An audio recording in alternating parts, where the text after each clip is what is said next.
It's time for Security Now, the Halloween edition. Actually, every week is a scary show because we talk about security flaws. This week, we've got, of course, the wide range of things to talk about, but then Steve's going to talk in more detail about the Reaper worm that's making its way through mostly routers, millions of routers all over the world. Actually, it's not yet a million, but it could be soon.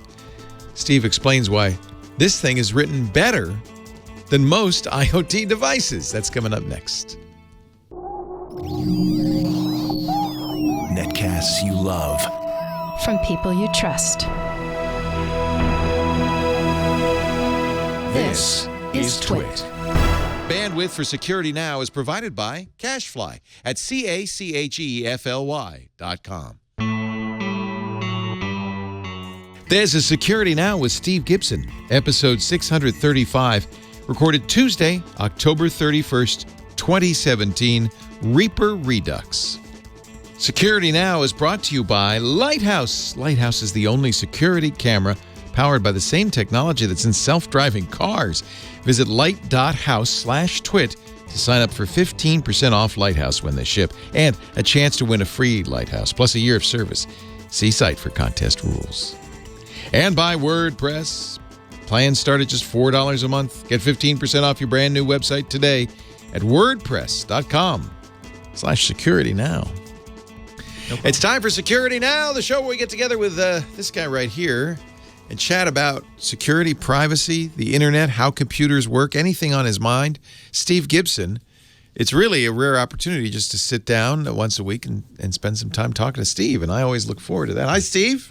Yeah, rare. We're in year 13, Leo, and this is episode number 635. Well, I would do it every day if I could, so once a week seems rare to me. So, and mostly what we talk about is the events of the previous week that happened between the previous rare opportunity for us to talk and the current rare opportunity, which is pretty much guaranteed to happen since I think in the entire 13 or 12 plus years, we've only missed one and we got a lot of negative feedback for that. Not allowed to miss a show anymore. Not going to do that again. So number 635 this week for Halloween, October 31st of 2017. I titled this Reaper Redux because many other security firms have had a chance to weigh in on their own observations. And whereas last week's initial reporting was maybe a little bit of hair on fire hysteria, we have now had a chance to examine it more, understand what Reaper is and interestingly is not doing, to get a better sense for what the numbers are and what they mean.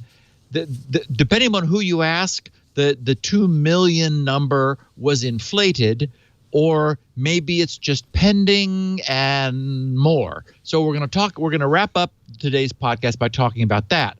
But we also have the attribution has finally landed for the WannaCry attacks from middle of May earlier this year. We've got a new privacy feature added to coming for Firefox from the Tor version of Firefox, which is not the first time that has happened. Google has announced they're removing an interesting high security feature from Chrome because it didn't really work out as well as they were hoping. I was hoping you'd talk about that. Yeah. Yeah, the HTTP public key pinning that they're going to be taking out. We've got I ignored this last week, although a bunch of our listeners sent me a note saying, hey, what do you think about this? The idea of using visual objects as a second factor for authentication. So I want to sort of address that as this specific bit of news and also as a concept and why I think it fails. The guy who did that really interesting login spoofing demo for iOS that you and I talked about a couple of weeks ago, where you just couldn't tell that it wasn't the OS asking for your credentials. It was a malicious app. Felix, he's done an interesting new blog post about a concern over iOS's camera privacy that I want to talk about. We've got an interesting escalation of the captcha wars, a horrifying glimpse into the world of non-net neutrality brought to us by an ISP in Portugal, where there is no notion of net neutrality, and it's just like, oh no, please don't let that happen here. It's their page of services that they're selling.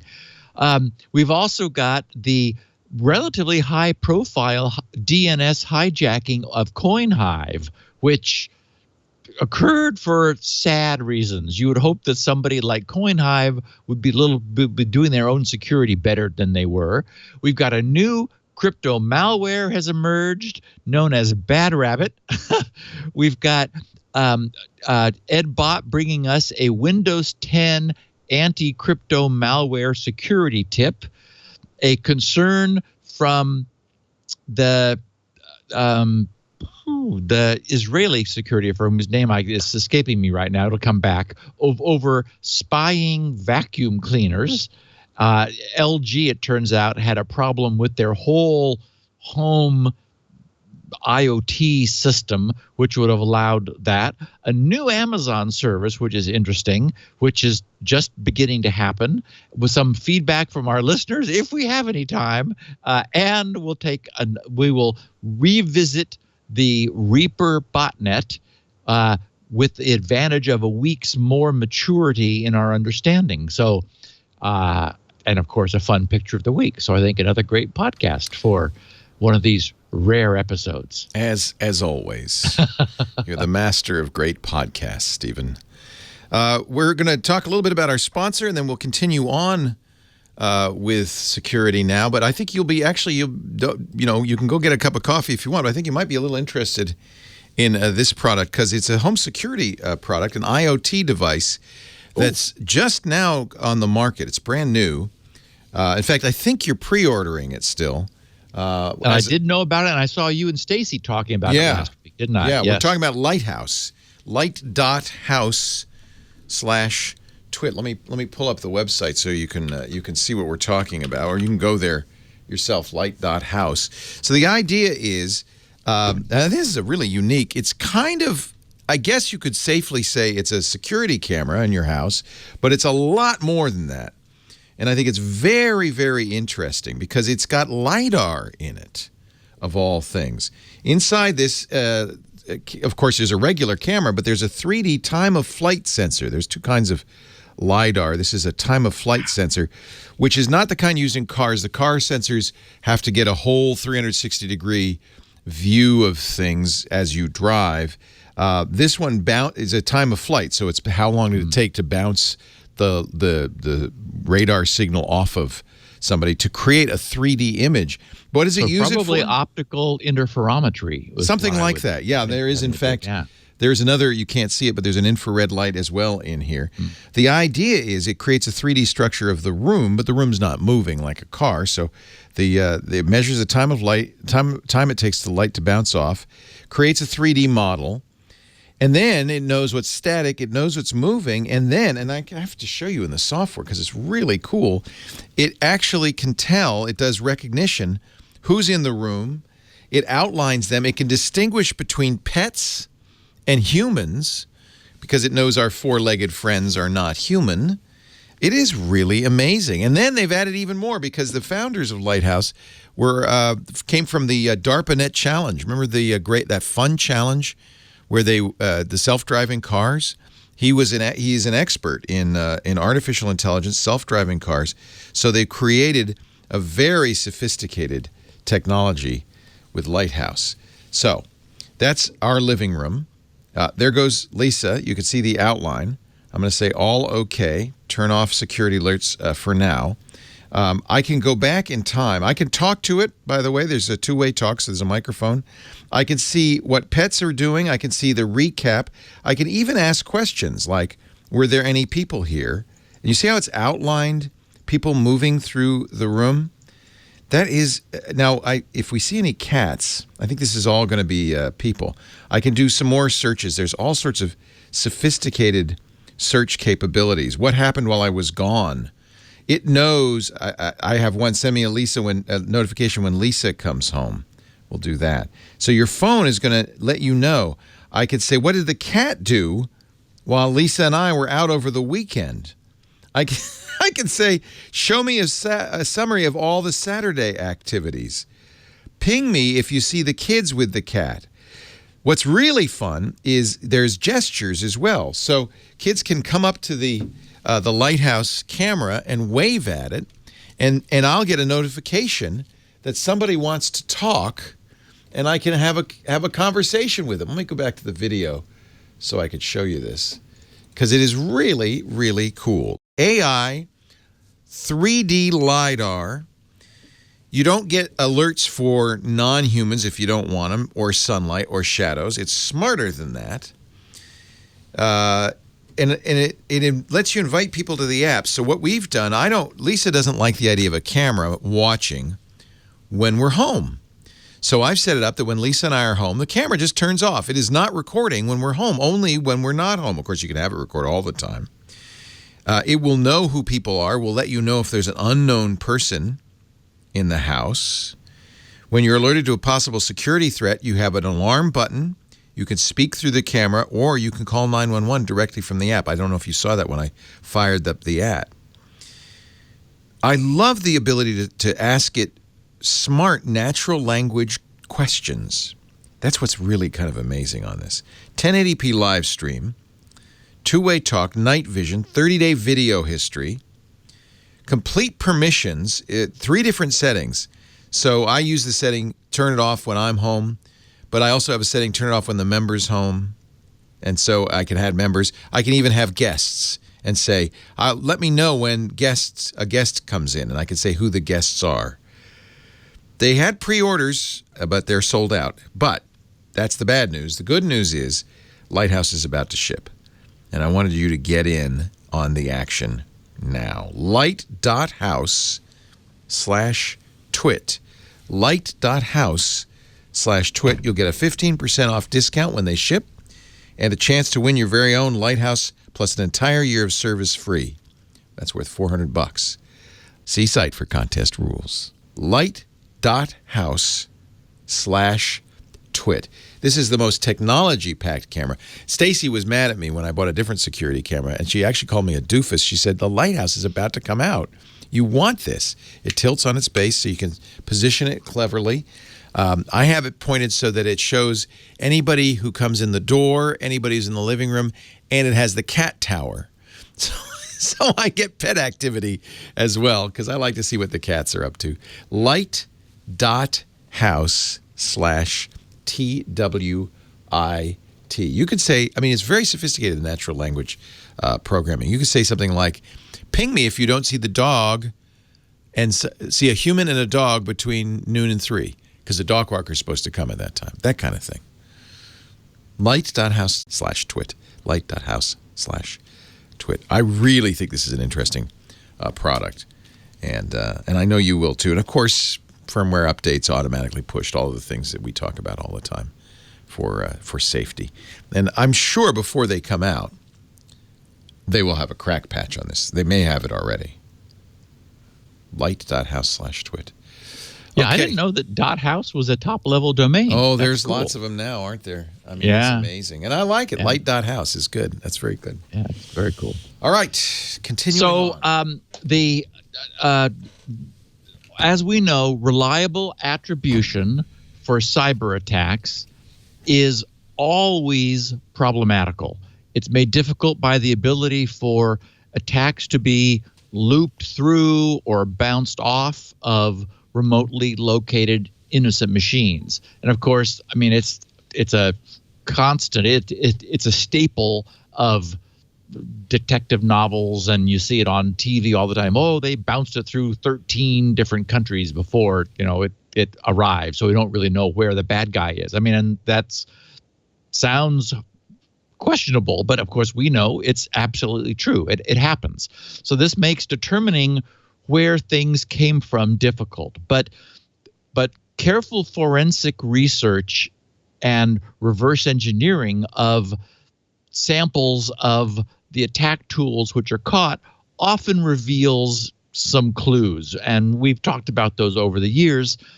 In the case of WannaCry, which, as we know, was a devastating cyber attack which leveraged a flaw in Windows SMB version 1, which erroneously we believed it was affecting Windows XP, but it turns out that a later, more careful analysis showed that a lot of Windows 7 machines and Server 2008, which is the equivalent, were also affected. So the UK and other nations have arrived at a consensus that the cyber attacks, which we now labeled as WannaCry, were sourced by North Korea.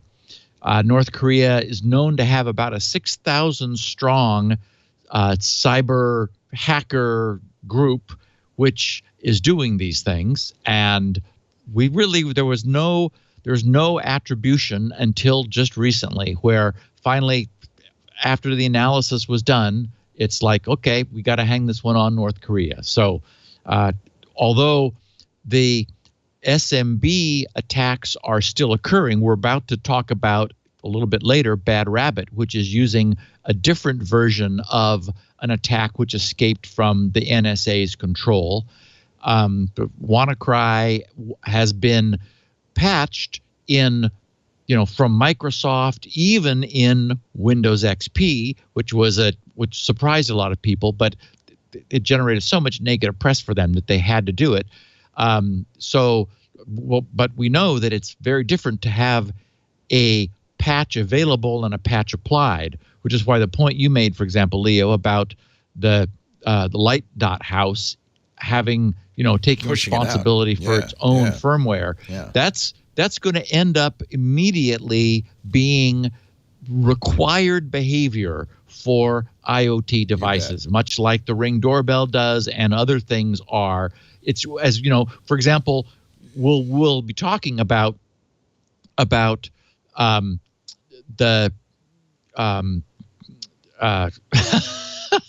I'm blanking on the name, the Reaper, and the fact that it is functioning by commandeering a whole bunch of routers, which are, high power, more power all the time as they become more capable. But typically, routers are not auto-updating. They offer you the option, but you've got to log into the management interface and say, check for update. That's not something they do autonomously. And that behavior has to change. There has to be some means where, the router figures out, okay, even though it means I'm going to have to go offline for a while, which is probably why they don't do that, is it brings your whole network down and is very disruptive. Or maybe they need to come up with a way of being able to load another version of their firmware and then do a less interruptive update in order to bring a new kernel online. So anyway, some way this problem has to happen. So anyway, we now know with strong certainty, as it was stated, that North Korea were the perpetrators of this WannaCry attack, which was, made a lot of press because it was so damaging. And it was a cryptocurrency attack that was requiring ransom payment of Bitcoin in order to get things decrypted. In Firefox version 58, which I think it's in January. Yes, January 16th of 2018. So a few months from now, middle of January, we will be getting in the normal public standard version of Firefox a feature which has been 4 years in coming because it was noted as would be useful from the Tor version of Firefox. The Tor browser is an ESR, the ESR version of the normal Firefox mainstream, where they've taken that and added a number of privacy enhancements for packaging as part of the Tor solution. The Onion router that is all about protecting your privacy. Well, one of and we've also talked often about the problem of browser fingerprinting, and I know, Leo, you've been talking about it on other podcasts recently. I mean, it is a big problem that there are so many things about a browser which script running in the browser is able to send back to a site that wants to identify your browser uniquely. Traditionally, it's been cookies. Cookies are a little controversial, of course, because especially in the EU, there we're beginning to see privacy requirements where sites have to disclose when they are just using cookies even the way they were intended to, just to create a persistent session on a first-party basis with their user. So we're often now seeing sites bringing up a little banner that you are asked to click OK on, just to acknowledge that you accept that this site is using cookies. So what's interesting about fingerprinting is it sidesteps those EU privacy concerns because they're not storing something that the server has given your browser to return, which is what a cookie is. Rather, it's just a passive, unquote, passive query of existing information about your browser. For example, it turns out that one of the things that tends to be very unique from one browser to another, even the same browser make and model on the same OS, is what particular plugins that the particular browser's user has chosen. I know I have a set that I use, and we've talked about them. Things like uBlock Origin. I have a YouTube downloader that I sometimes use. I have something that does a nice job of capturing screenshots, where even if the page scrolls off of the screen, this thing is somehow it's really works well. It's able to give me a screenshot of the entire scrolling page. I also use a session manager for Firefox, and of course I like tabs, so I've got the tab styling plugin. The point is that it's probably the case that nobody else, maybe in the world, has exactly my same exact set of chosen browser add-ons. Well, the browser add-ons, the plugins, is something that script running in your browser is able to enumerate. And so it provides a passive yet unique fingerprint for me. Sadly, I mean, I'm not happy about it, but it does. Another thing which tends to be sort of system specific are the fonts which your particular system has installed. And I know, for example, that over time I'll say, oh, I like that font or I like this font. And so they tend to accumulate. And so while they may vary a little bit, they also give a unique snapshot, a unique fingerprint into a specific system. Now, as it happens, in the interest of privacy, Firefox 52 blocked the enumeration of system fonts by JavaScript, because it's really kind of hard to make a convincing use case for why script running in your browser needs to rummage around in your system fonts in order to get a complete list. The way the DOM works and the way CSS works is you're able in the CSS code to list in sequence of preference the font families that you would like the CSS and the browser to use, and leave that up to the browser. Yeah, okay, maybe it's interesting to give to make it more more automated, where the script is able to see what you've got and then rewrite the DOM on the fly. But we could live without that. So for the end, because system fonts are, it's hard to make a case for that. Firefox 52 blocked that. So Tor 4 years ago blocked something else, which is also very powerful, and that is, something we've talked about in years past, the canvas. The canvas is a drawing surface which I've played with. If you go to grc.com/animation.htm, you will see a piece of my work. That is the canvas. That is JavaScript, which I wrote using the canvas to create an animation of the way a hard drive converts data bits into flux reversals, and the way those are then picked up by the read head and turned back into data bits. And so that is a 640 by 480 canvas where JavaScript is animating that in order to make that happen.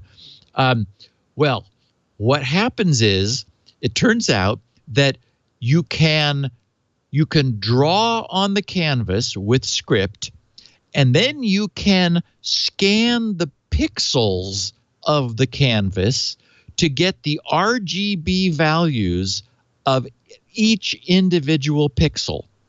And it turns out that that's something super valuable for fingerprinting. It's as a consequence of browsers rendering details of text and lines slightly differently, like just the details of if the X and Y coordinates are even and odd and the line is at a certain rate, how is the anti-aliasing performed where the line below begins to pick up some of the color from the line above as the line slowly crosses the raster scan, or the way the true type settings have been used in order to use the RGBness to anti-alias the actual pixels of text.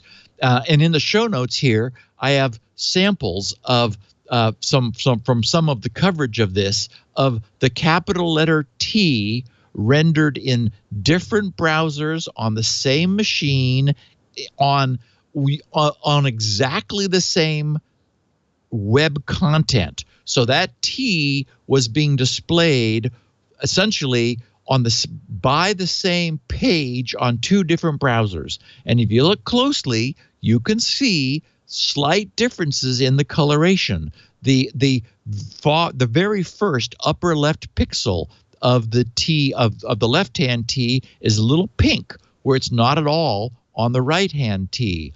And in fact, the whole left-hand bar of the left T is red, where it's more blue on the right-hand T. So the point is that if you were to render the two T's and then pull out the RGB and just hash the result, you don't care that it's a T, you just hash the result. What you will get is a unique hash which is able to discriminate between those two browsers. And it turns out that the OS, the GPU, if it's used for acceleration, the graphics driver, the display adapter, all the various things get involved in this and end up producing another unique fingerprintable thing, which is not data being given to the browser, but just something that it's possible for script to read, which is always unique. And the Tor browser said, hold on here, there is no good reason why JavaScript needs to read pixels from an off-screen canvas, which is what's being done, is that a canvas is set up where that you don't even see, where something is rendered and then it is scanned and then sent back. And so the version of Firefox which the Tor guys took and then modified, shut that down 4 years ago. That was just yesterday logged as a bug fix, which is just the way they, the terminology they use in their bug tracking, which we will see in Firefox 58 as a further advancement in Firefox privacy. So that's something which is on the rise. That is, the use of browser fingerprinting is on the rise because it avoids the latest privacy legislation, which is beginning to shut down the traditional means of tracking people, and so they're switching to passive fingerprinting. And the good news is Firefox is beginning to sort of profile itself more as the privacy protecting browser. It'll be interesting to see whether we see Chrome and Google following over time, moving in that same direction. It's, we may see some differentiation between these two browsers over time if Firefox continues in that direction and Google decides, well, we're going to focus on performance and security and not do anything to thwart tracking and profiling. We'll see. But speaking of Google and Chrome, it turns out that not all RFCs end up gaining traction and being a good thing.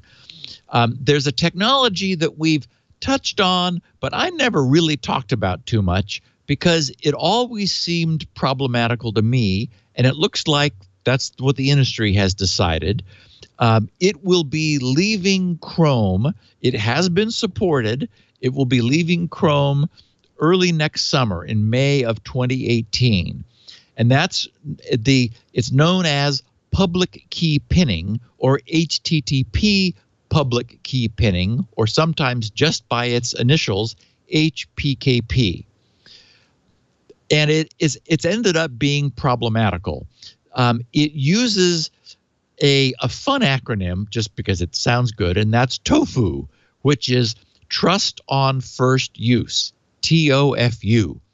The idea is that a website could offer in its reply headers some public key pins, meaning, pin as in pinning, meaning the SHA 256 signatures of the certificates that it uses, its own TLS certificates.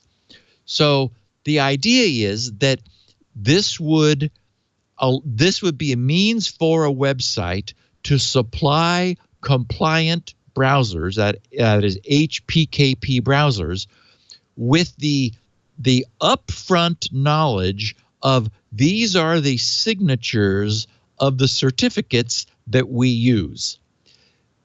Such a browser would then honor that assertion absolutely. And that's the problem, is if anything happens to break the validity of that assertion, then a compliant browser will refuse to show you the site, period.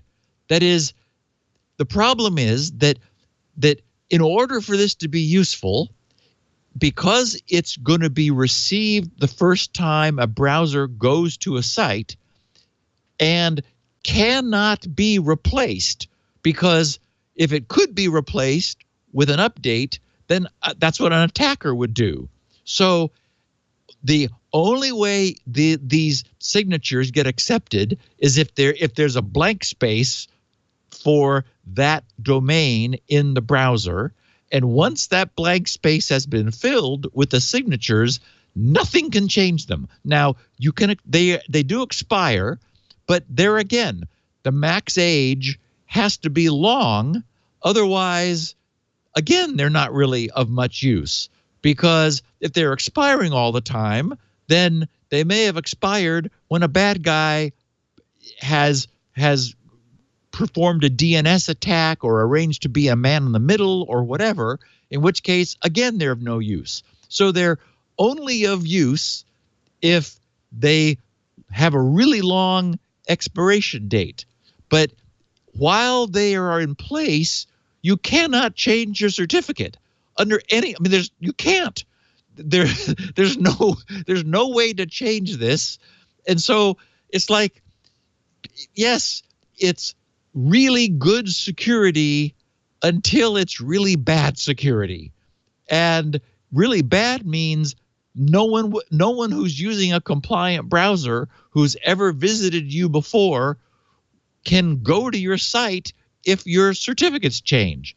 And we know that, first of all, certificates expire, and a new certificate has to have a new signature. By definition, there's all kinds of time and date stamps in certificates that is going to force a new certificate to have a new signature.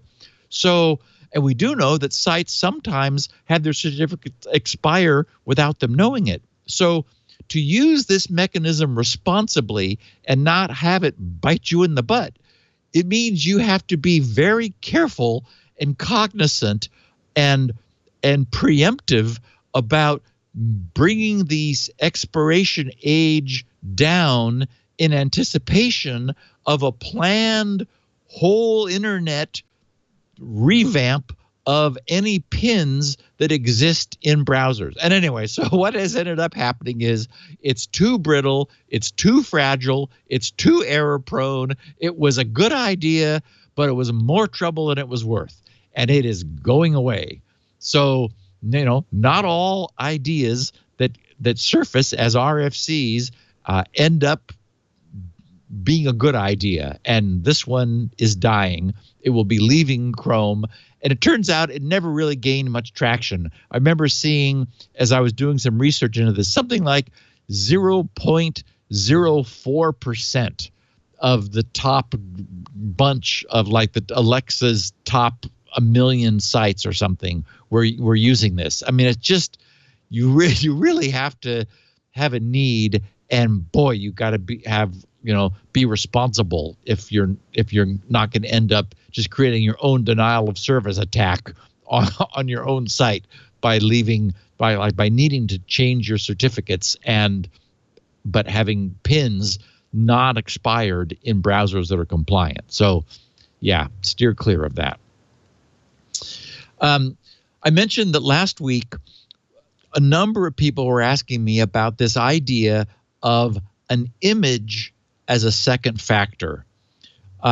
This was a research paper that drove this, and The Verge had some coverage of it that I have a link to in the show notes if anyone's interested. It was never meant to be implemented. It was just them experimenting. And so the idea is that in their coverage and example, that somebody might have like some fancy Aztec bracelet with lots of detail and some rhinestones or aquamarines or whatever, and they would use that as their second factor. So when in this concept, when something needed you to authenticate yourself, you'd go, oh, yes, here's my second factor. And so you'd use your smartphone to show it this bracelet that you're wearing or whatever. Maybe you've got a particular wristwatch that you always have on your right or left wrist. And so you'd show your phone this wristwatch. And the idea is that through some process of feature extraction, this optical second factor technology would decide somehow that, okay, maybe it somehow turns it into a hash. But, the problem is you're not going to be holding the image exactly the same distance the two times. I mean, we all know the image is not going to be the same. Focus is going to be coming in and out as it tends to.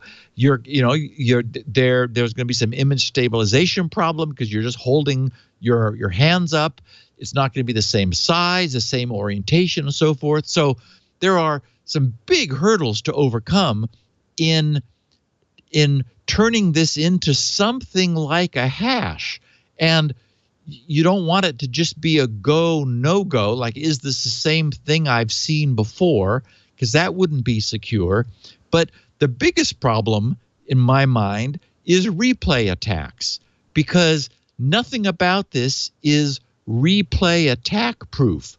That is, if something like a hash is being sent to, like, as your second factor, then it's by definition not going to change. It wouldn't be known to an attacker initially, but if they captured it, then in the same way that a password is inherently static, the problem with a password is that it's inherently static. It's your password.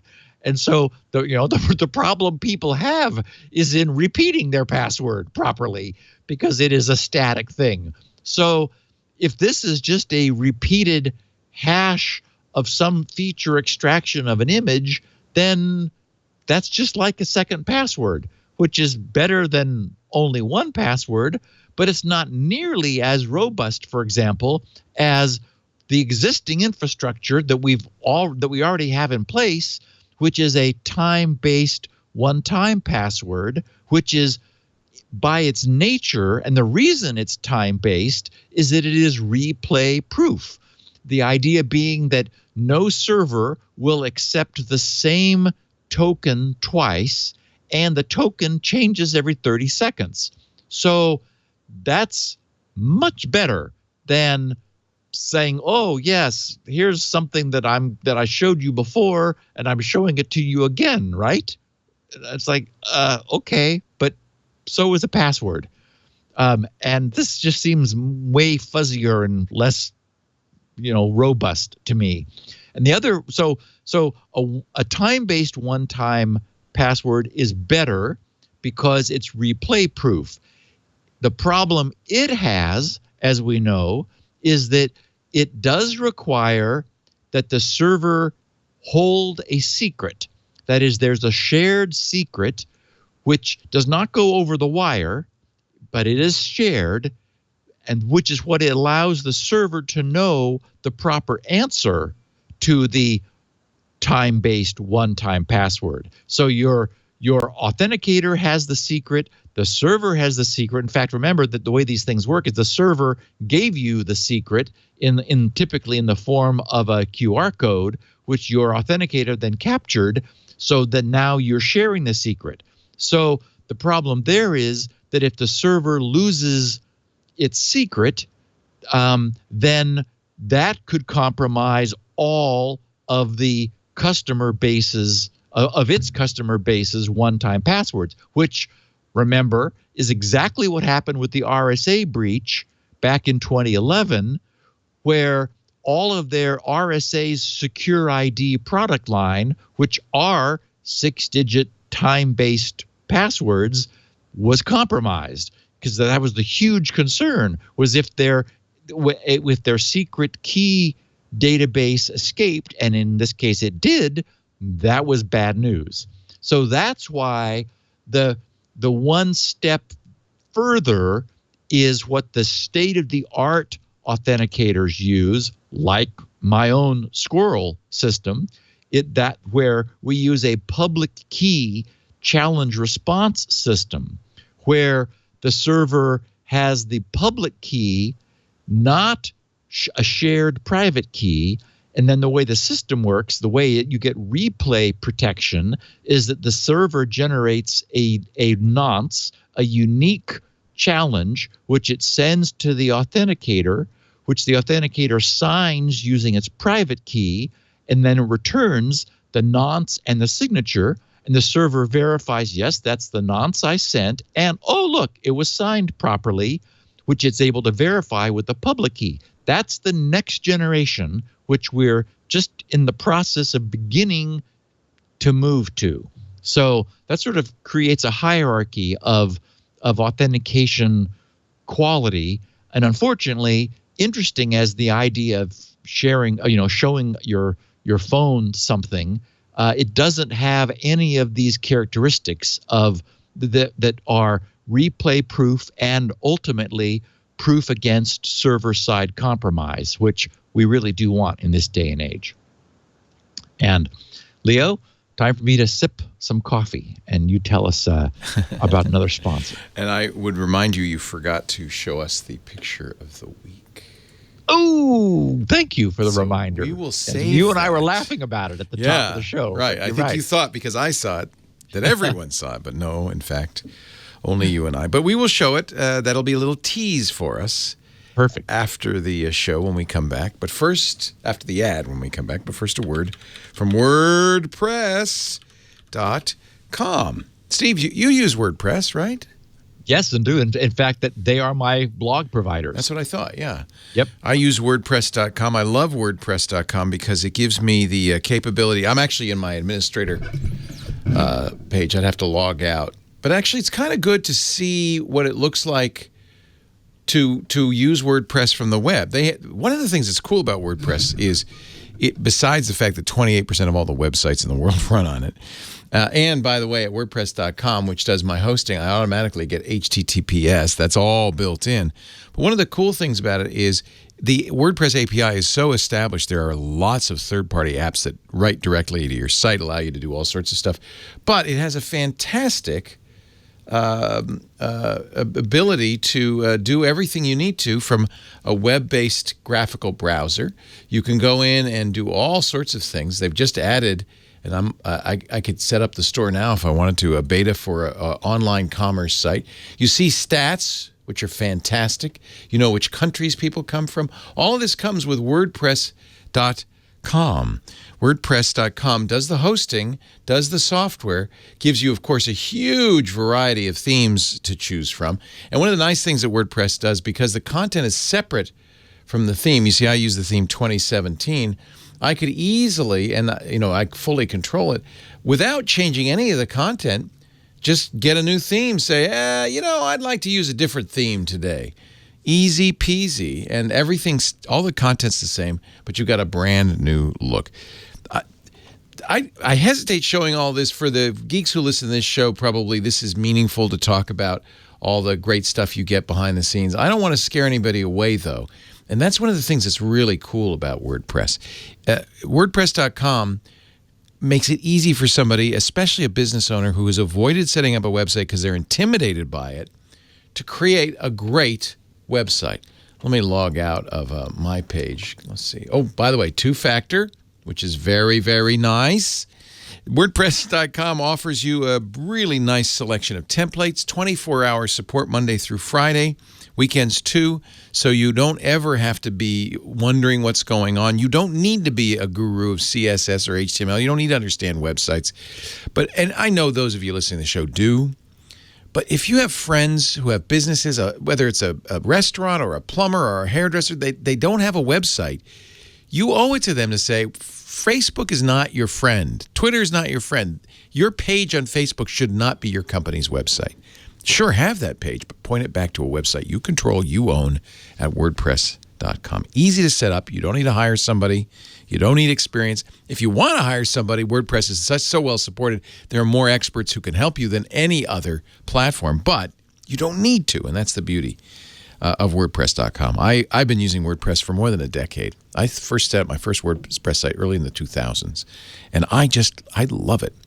And I let them, I host at WordPress.com now because it costs me less than doing myself, and they keep it all up to date. They keep it secure. It's fabulous. No experience necessary. If you've got a business or you want to set up a blog, you need to have, every human should have the place on the web that's theirs. And it's not your Facebook. That's theirs, not yours. Mark owns the Facebook page. I don't care what it's called. He owns that. You need your own site where you can control it, where you own the content, and that's at WordPress.com. Plans start at just $4 a month. There's no wonder 28% of all the web runs on WordPress. Right now, if you go to WordPress.com/securitynow, one word, WordPress.com/securitynow, you'll get 15% off your brand new website. That is a nice deal, too. Maybe you don't need WordPress, but maybe you know somebody who does. Help us out. Help Steve out. Share it with them. WordPress.com/securitynow. We thank him so much for making Security Now possible. On we go. Do you want to do the picture now? Yeah, absolutely. It's a very good one. Let me scroll back up here a little bit. Yeah. I'm tempted to wonder whether, whether it's true or a setup, but yeah, it could be a it setup, is fun. Right? Yeah. And, yes. It's so I think it's a little old too, just judging by the reaction from the chat room. I think a few of them have seen this. Okay. Interesting. So, well, we know that it, at least based on the photography, it involves an iPhone. So it's not. So it's been 10 years now? More than 10 years, yeah. Yeah. So anyway, it just it shows a car's stereo system, and the iPhone pushed into the docking slot of the stereo system with the caption, "My brother was upset because his car's, quote, docking station, unquote, for his iPhone wasn't working, and it was scratching his screen." And those old timers among us will remember the days of when we had cassette players. It turns out that the iPhone is pretty much the same profile as the side of a cassette. Yeah, so not the 8-track big crazy cartridges, but the cassette tapes.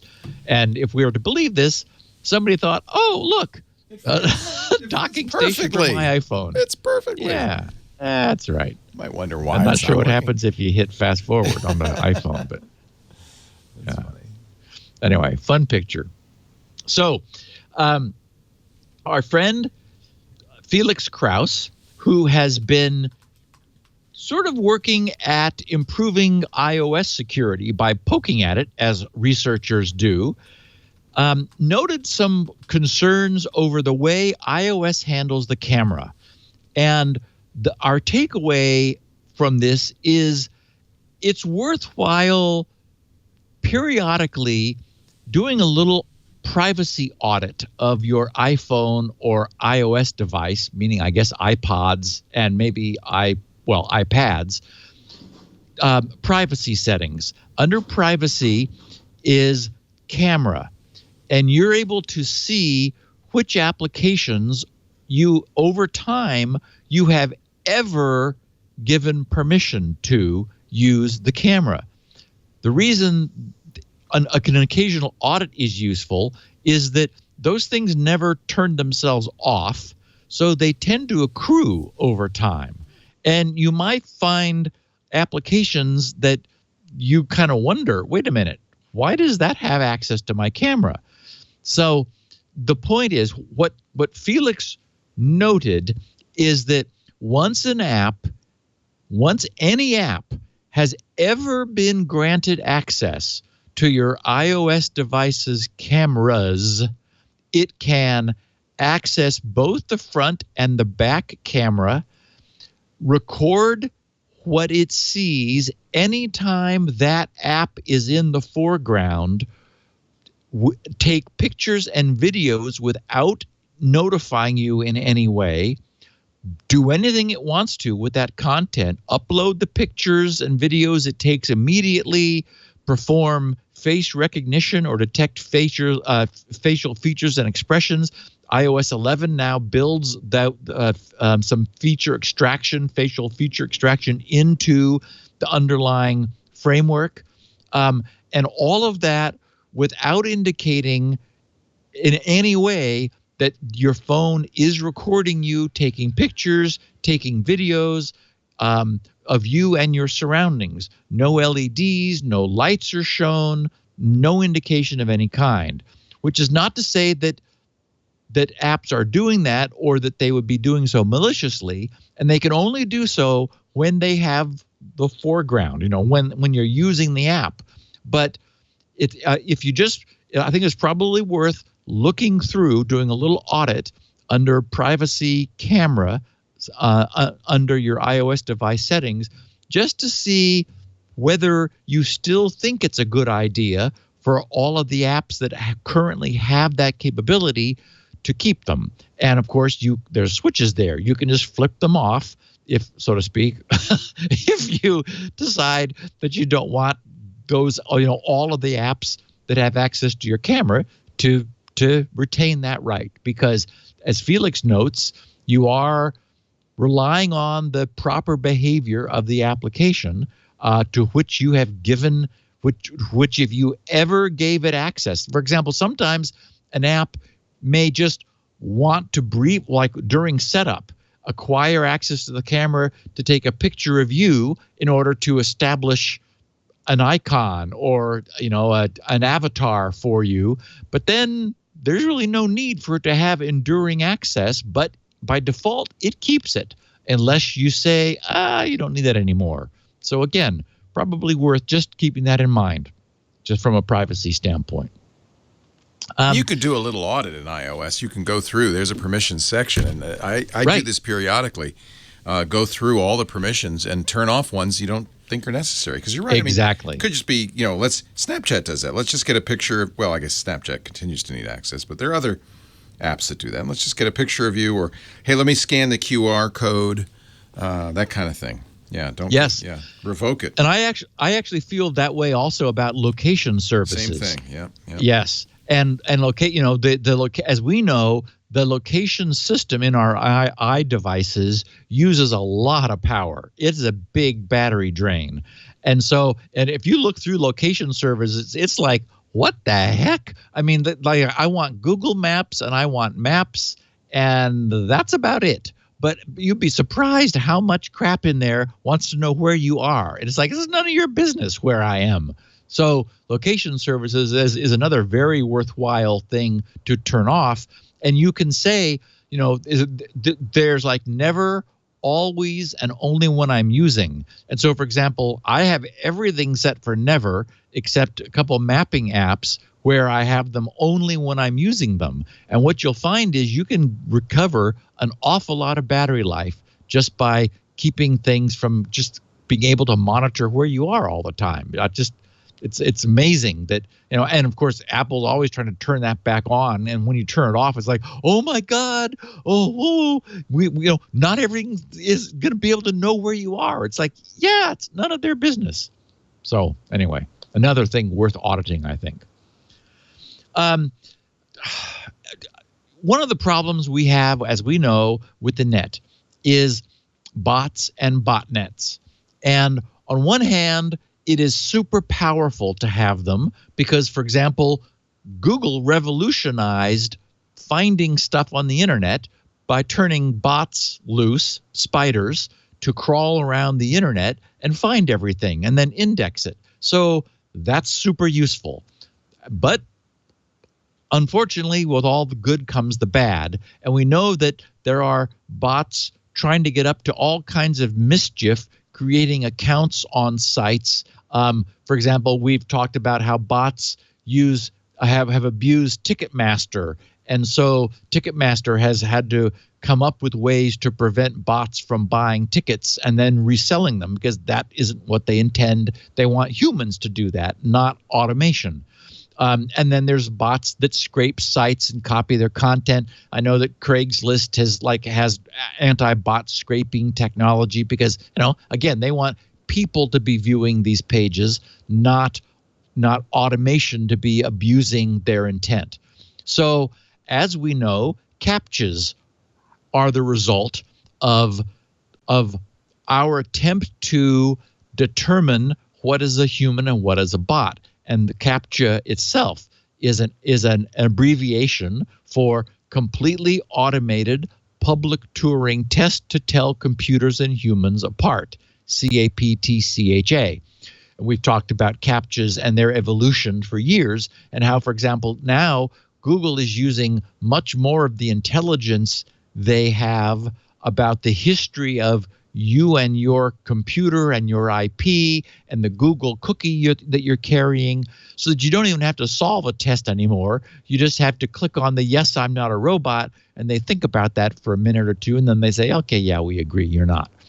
But when they're not sure, then they will still give you some problem to solve, some text that you have to recognize.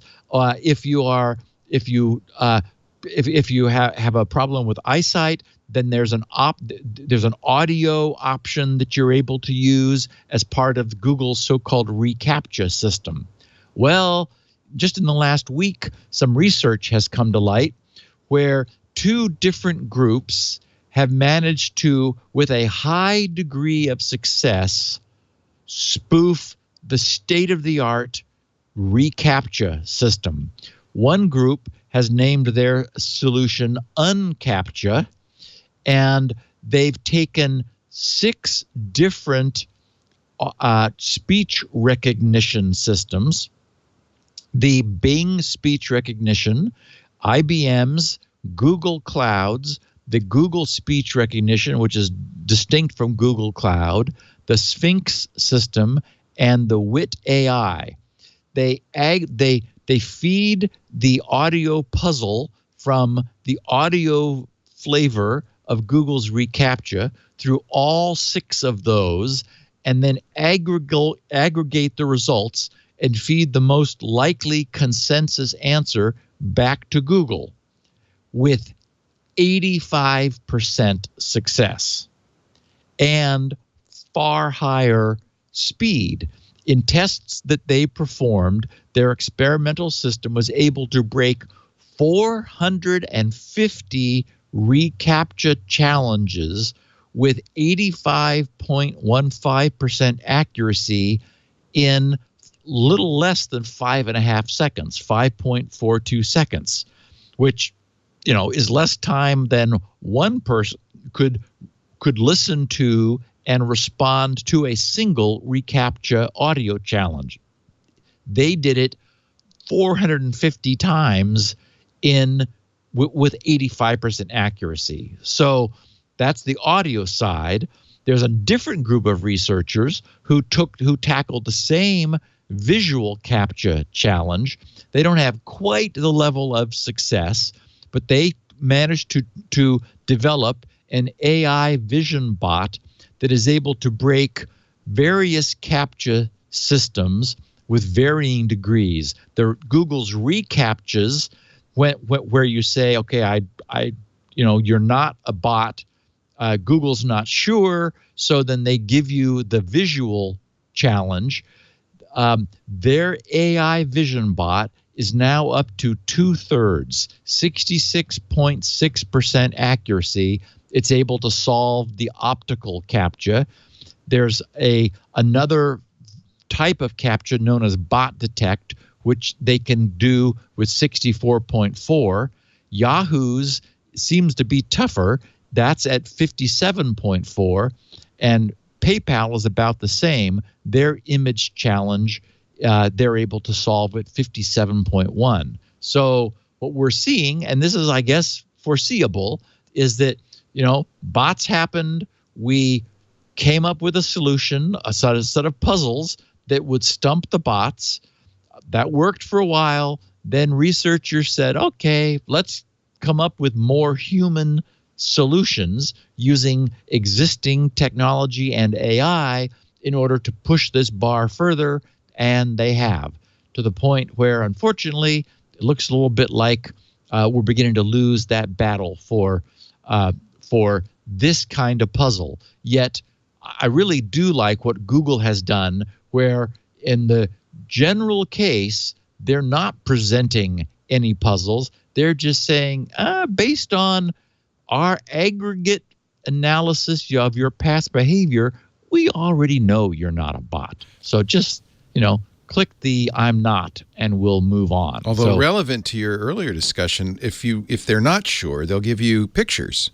Right. Right? Right. I always get the storefront. Is this a storefront? Click the ones that are storefronts. I guess that's hard for a computer. Oh, that's interesting. Yeah. You don't get that one? No, well, for whatever reason, Google's happy with me. It always knows it's you, huh? I don't move around much. Okay, now, Leo, look at this next picture. You're going to want to put this on the screen, too. This is just horrifying.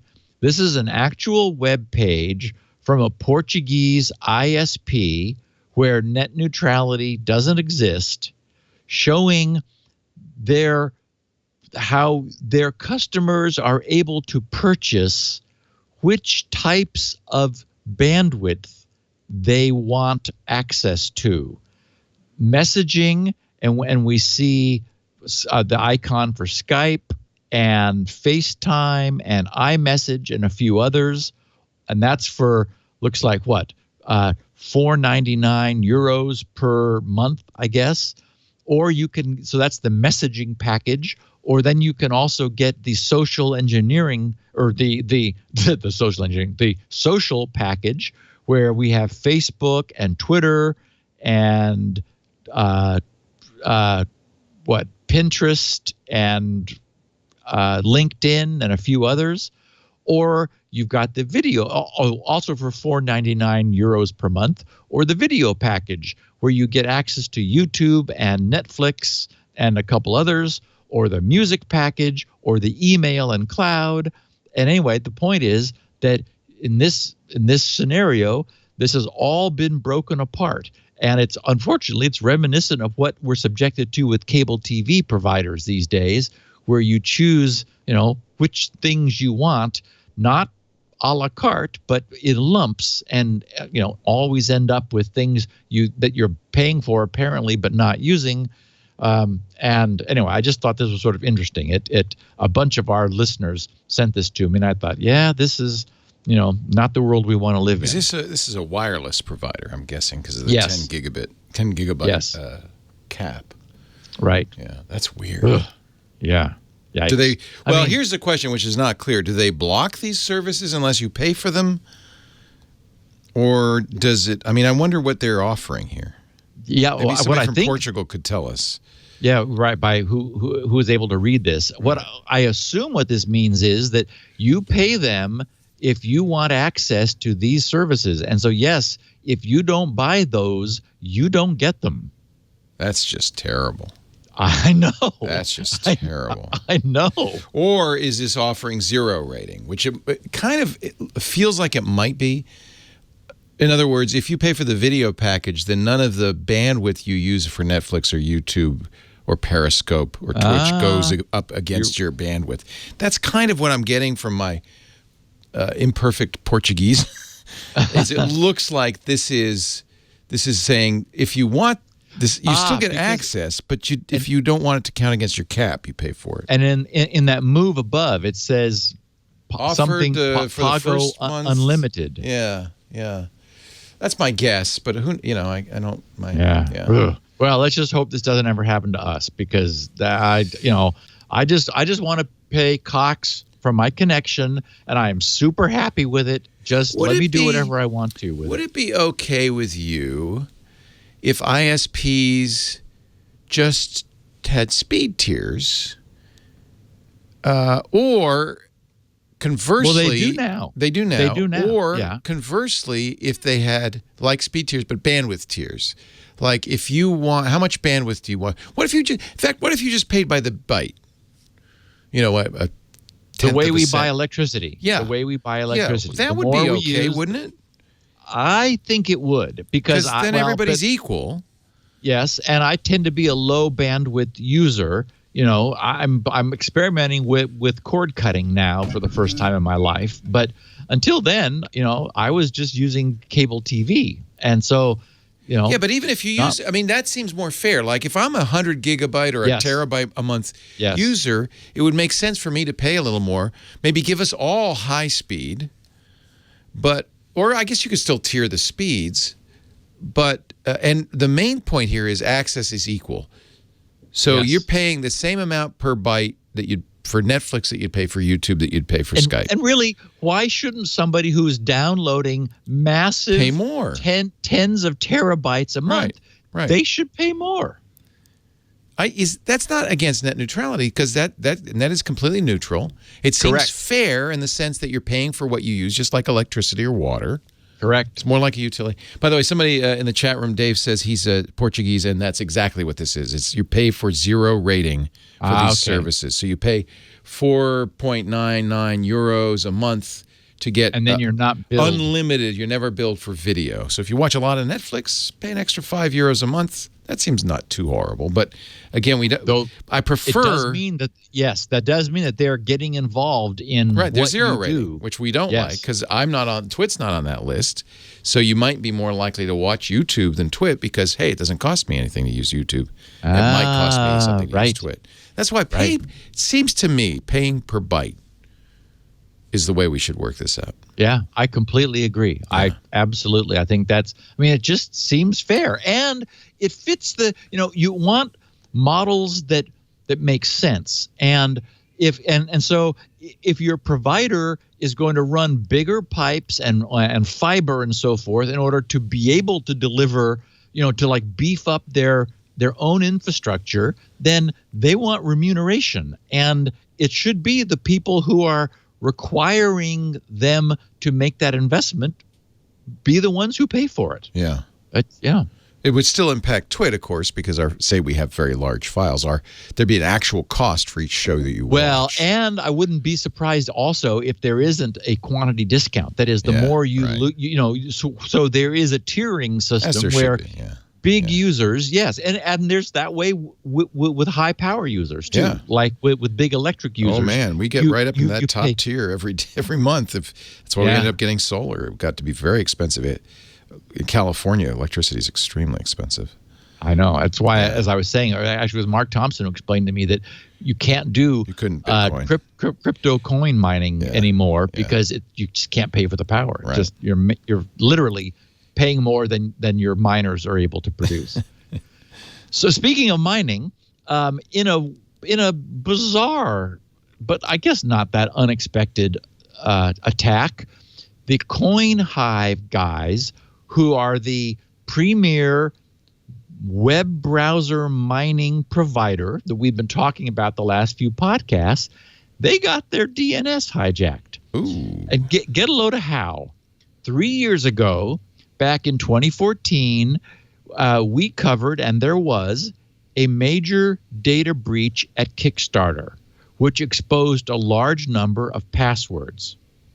When CoinHive recently set up their hosting with Cloudflare, wait for it, they reused the same password which had been leaked by the Kickstarter breach 3 years ago. Well, that's why Monkey 123 never was a good idea. Never a good idea. And I don't even want to know what the password is. And they neglected to set up any other of the available second-factor authentication, which would have prevented this problem. This allowed attackers to get into their Cloudflare account almost with their permission, because it was like, hey, here's a password that's been floating around the internet. What the heck? Commandeered their DNS to point the coinhive.com domain to their own servers, which effectively commandeered the entire CoinHive cryptocurrency mining operation in one fell swoop. So that suddenly all the websites that were hosting CoinHive's mining JavaScript were mining on behalf of the attackers and not on behalf of CoinHive or the sites which were hosting the script, because CoinHive pays the sites for the success of their visitors' mining operations, the number of hashes per second that their visitors are performing while they're there. And Leo, I thought you'd get a kick out of this. I happened in my research to run across the script, which anyone who wants to can put in their web pages to invoke CoinHive. And it is simple as, open angle bracket script source equals, quote, https://coinhive.com/live/coinhive.min.js, close double quote, close angle bracket, and then close the script tag.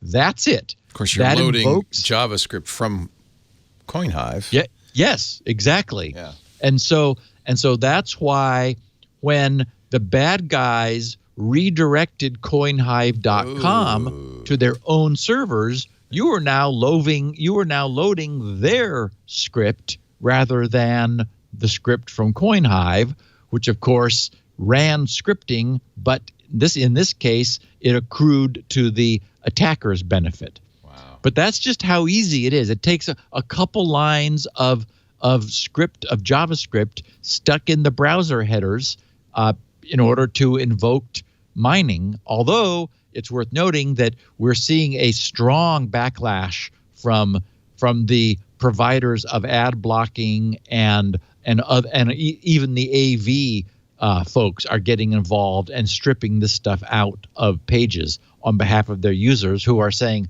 no, I don't want you monkeying around with my web page. But as we've said here, I think that's a little bit misdirected, unfortunately. As we know, it doesn't represent a security breach. What it mostly means is that this is overt scripting, and whereas most of the scripting being done is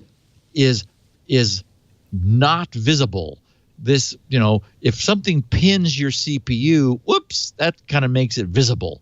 But there's a lot of scripting going on that is much worse than this, which is relatively benign, which is being used to track and aggregate and fingerprint and do all this other stuff, which people are just saying, oh, yeah, well, I don't care about that. They're saying, oh, yeah, but I don't want anyone mining cryptocurrency on my browser. Well, okay, really not such a security problem. Okay, Bad Rabbit is new ransomware which is rapidly spreading across Eastern Europe, a lot in the Ukraine and in Russia. Like WannaCry that we were talking about before, and several other recent families of malware, Bad Rabbit is leveraging one of the escaped NSA technologies, in this case, Eternal Romance, which was, as we know, released by the shadow brokers and was subsequently patched by Microsoft last March. But as is unfortunately the case, as we know, not all machines are getting patched. And in fact, it's a little bit surprising to see how rampant this is. Eternal Romance was the remote code execution exploit that took advantage of a flaw in another flaw in Microsoft's Windows Server Message Block, the SMB protocol, which allows, once it gets into a network, typically through a drive-by download, what the AV people are finding is that malicious Flash downloads. I'm just amazed that this is still getting as much traction as it is. I mean, Flash is pretty much gone, but there are sites that say, oh, you need to update your Adobe Flash, and people say, oh, okay, and click on it. And what they're doing is they're installing a copy of Bad Rabbit, which then gets into their system. It is crypto malware, which is requiring. Remember the quaint days, Leo, when it was 1 Bitcoin and that was about $400? Yeah. Well, no. Now it's 0.05 Bitcoin, which is about $285. Wow, that's a deal. In current Bitcoin, valuation. So once it gets onto a single machine, then it uses the Eternal Romance vulnerability to scan within the network and find other vulnerable machines and leap through an intranet in order to infect all the machines within the network.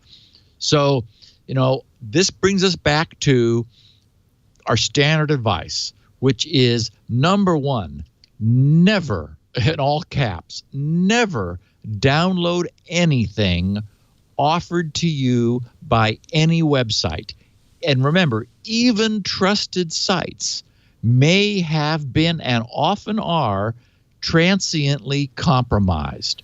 So it doesn't matter who, that is, what site is making the offer for something your system needs, in quote. One of the other things we're seeing is sites saying, oh, you don't have the XYZ font. you need that font in order to properly click here to download that font into your system. No, they're offering you something. Never download anything offered to you by any website. And we learned this lesson back in the early email virus days. It didn't even matter if the email came from mom, because we knew that mom may have gotten her computer infected, and the virus was digging around in mom's address book and sending out, replicating virus email to everyone mom knows, including all of her kids. So similarly, you trust mom, but you can't trust email that apparently your mom sent you. Similarly, you can't trust anything that any website tells you need to download. Just, plant that one as a big flashing red neon sign. Never download anything offered to you by any website. That is now the leading attack vector. It can be an ad. It can be the site itself. Just never. And then, that's advice you can tell everybody and should tell everybody because it requires no technology. It requires self-control, but no technology.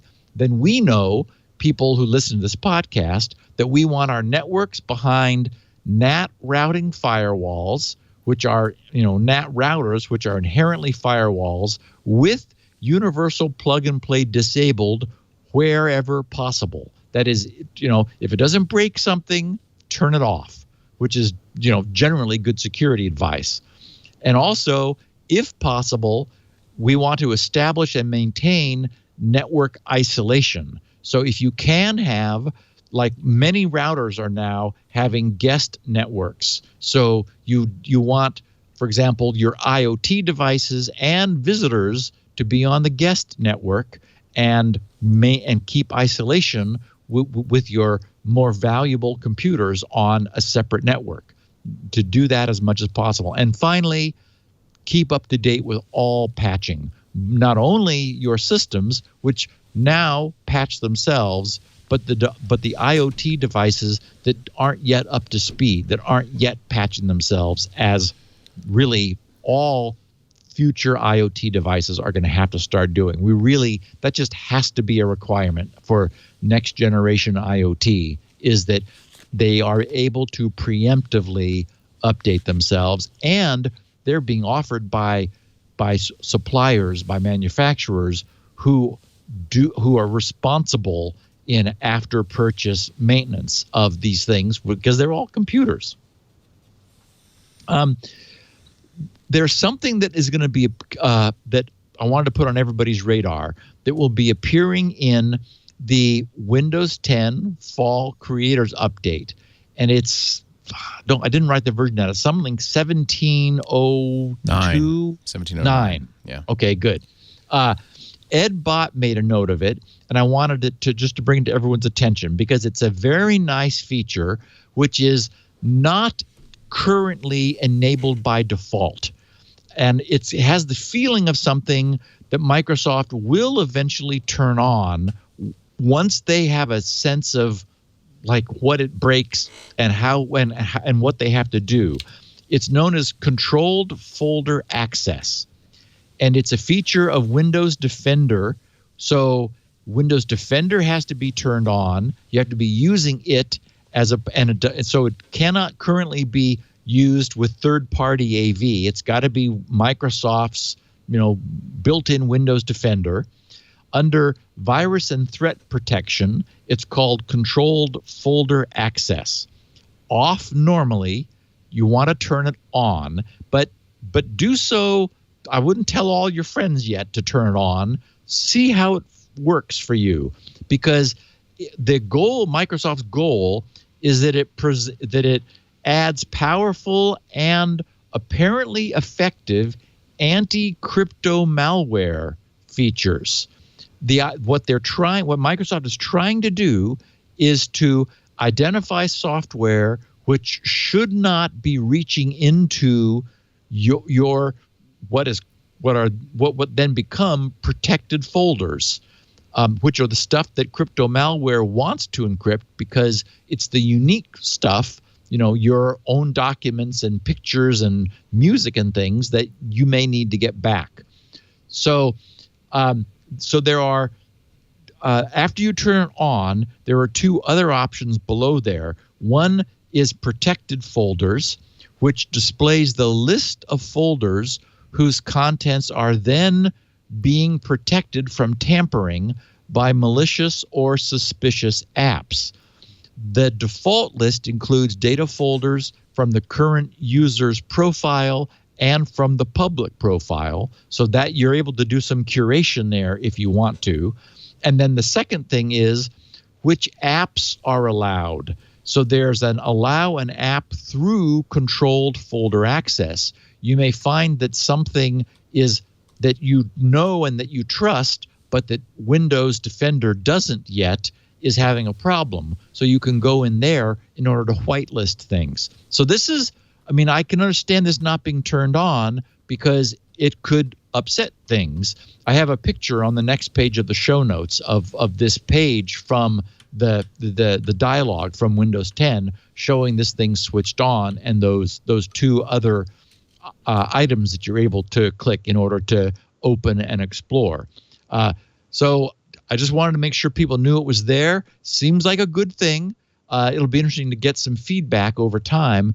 And Microsoft tends to do this historically. For example, Windows XP was the first version of Windows to have an actual firewall built in, but it was turned off until, Service Pack 2, where they finally turned it on. So they generally roll these things out kind of gently to make sure they don't break something, let experts turn it on at their own risk, and then they get some feedback on how it's doing and allow it to mature a little bit. So a nice feature. So and it would be nice. Oh, and I did also see in my digging into this a little bit, several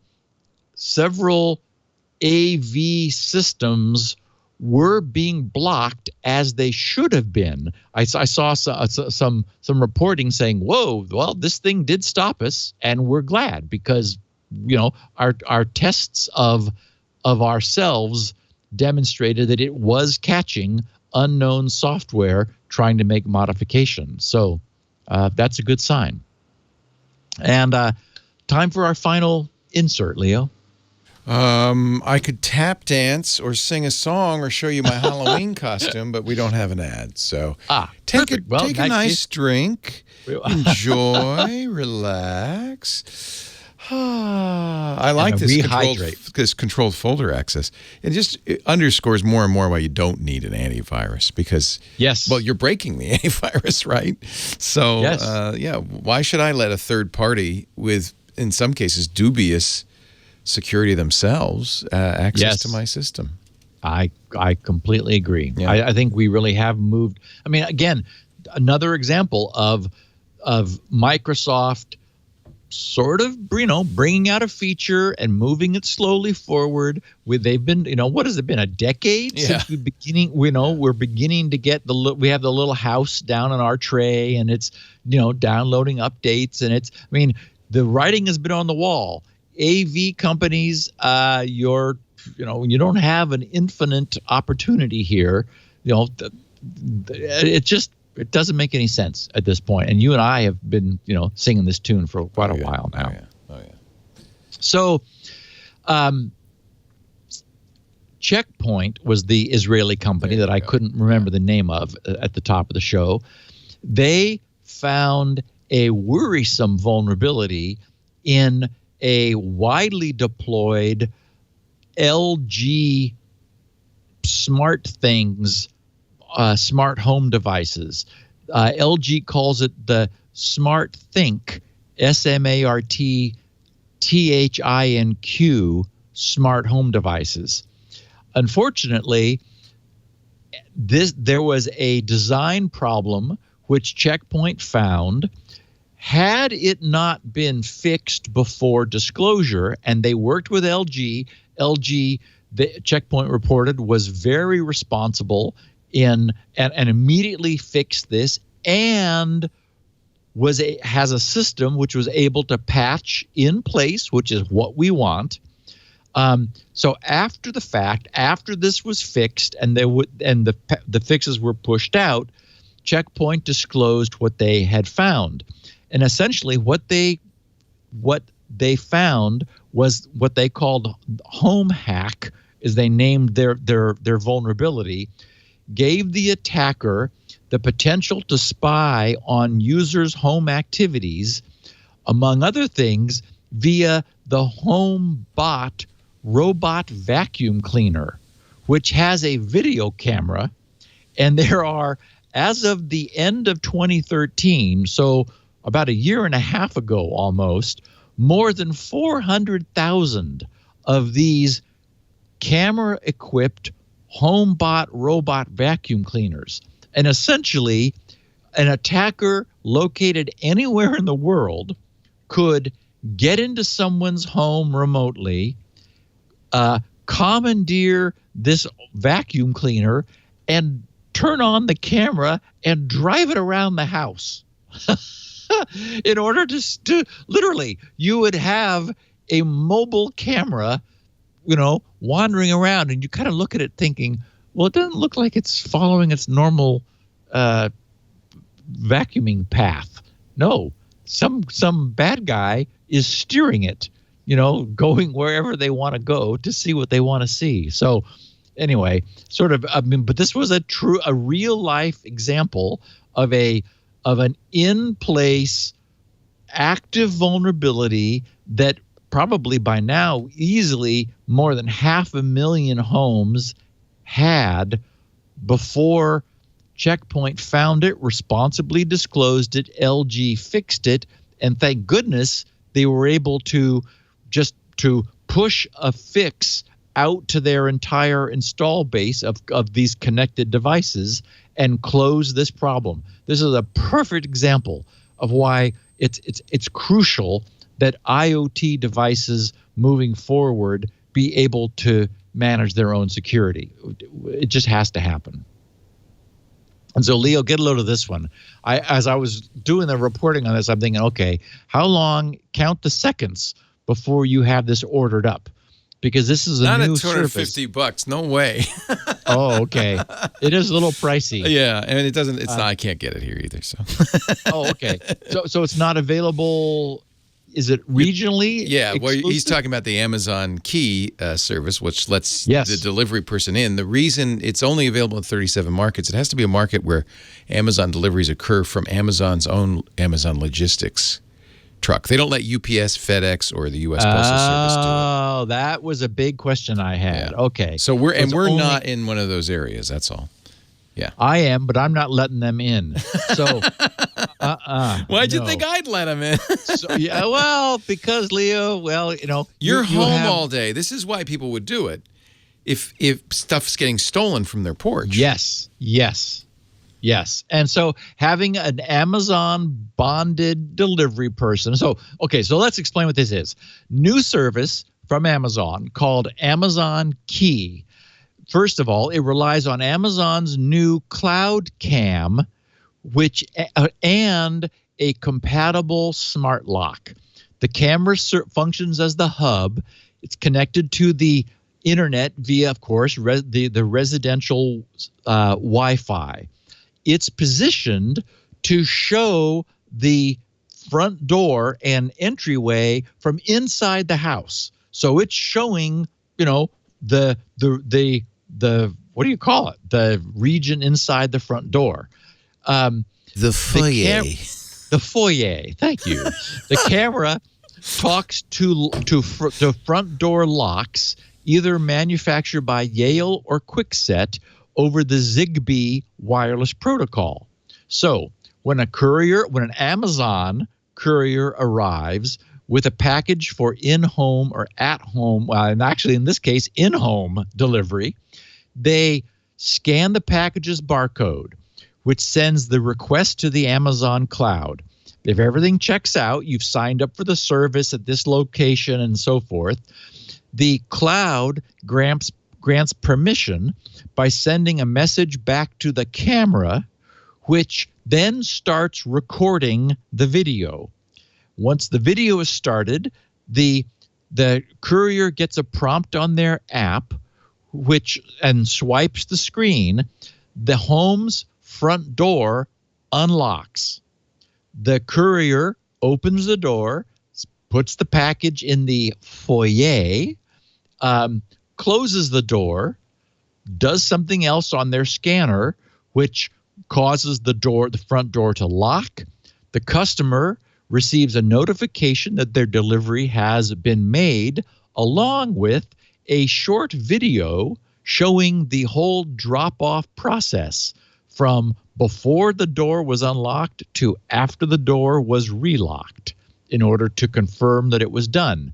And of course, the Amazon delivery person realizes that they're on candid camera, so they better behave themselves. So it's as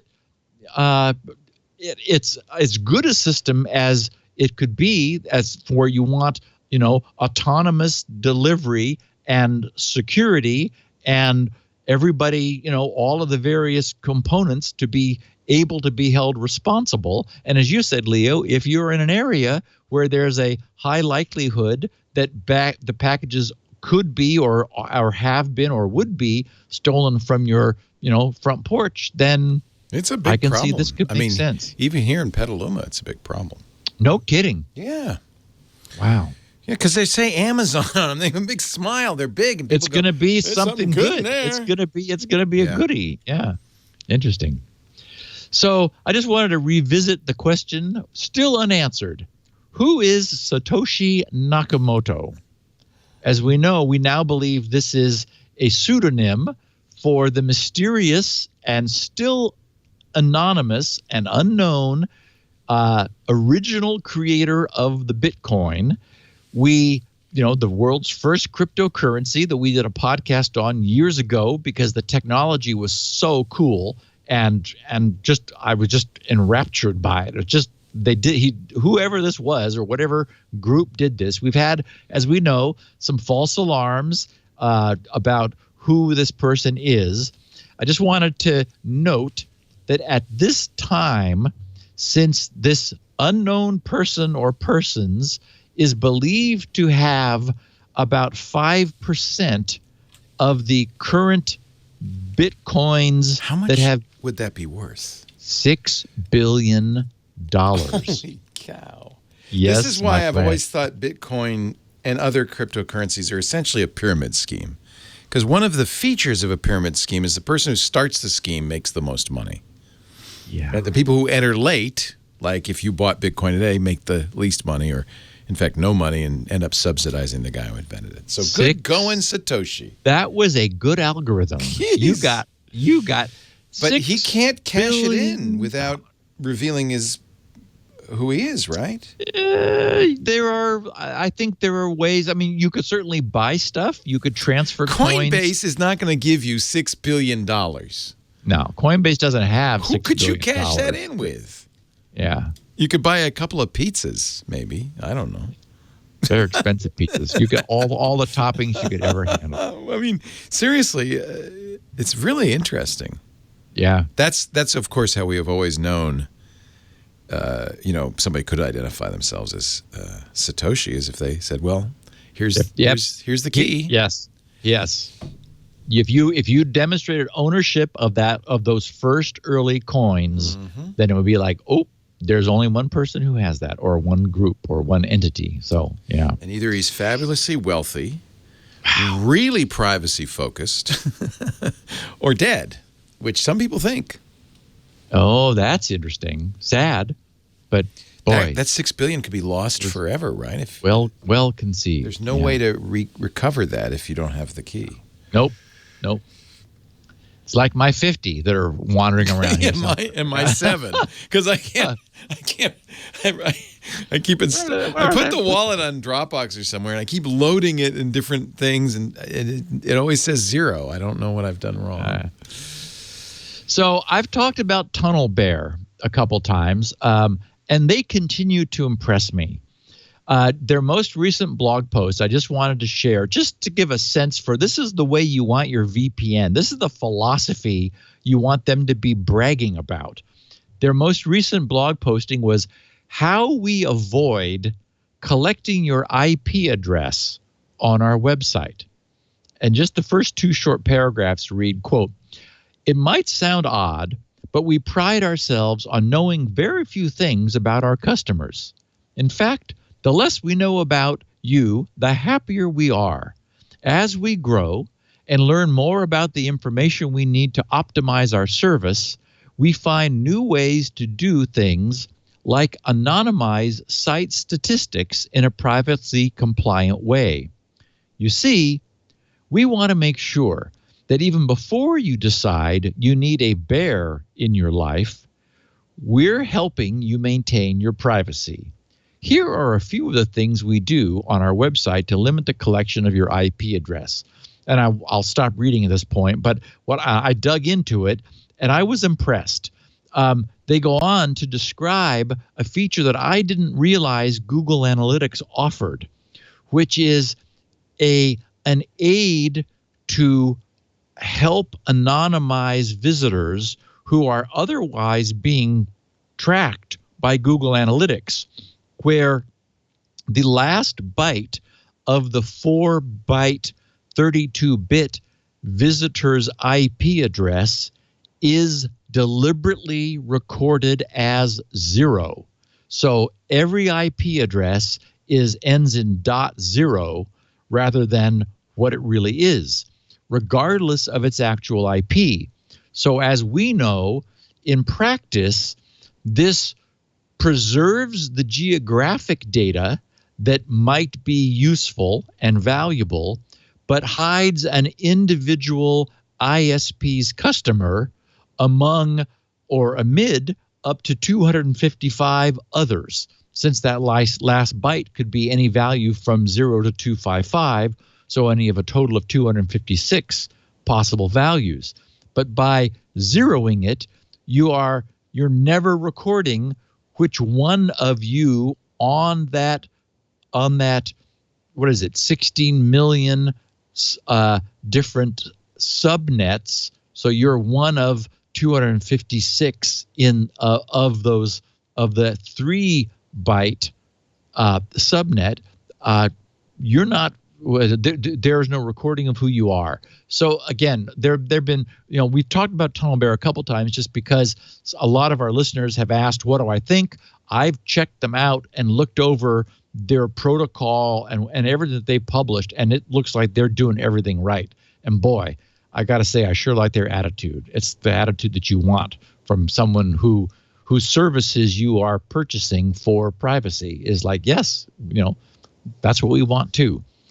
A bit of errata from a Chyron, KhYron, who tweeted. He said, "Really enjoying Security Now. Last week you mentioned Bitcoin mining via JS." He said, "Most JS miners are using Monero, not Bitcoin." And I keep making that mistake. So thank you for correcting me. Yes.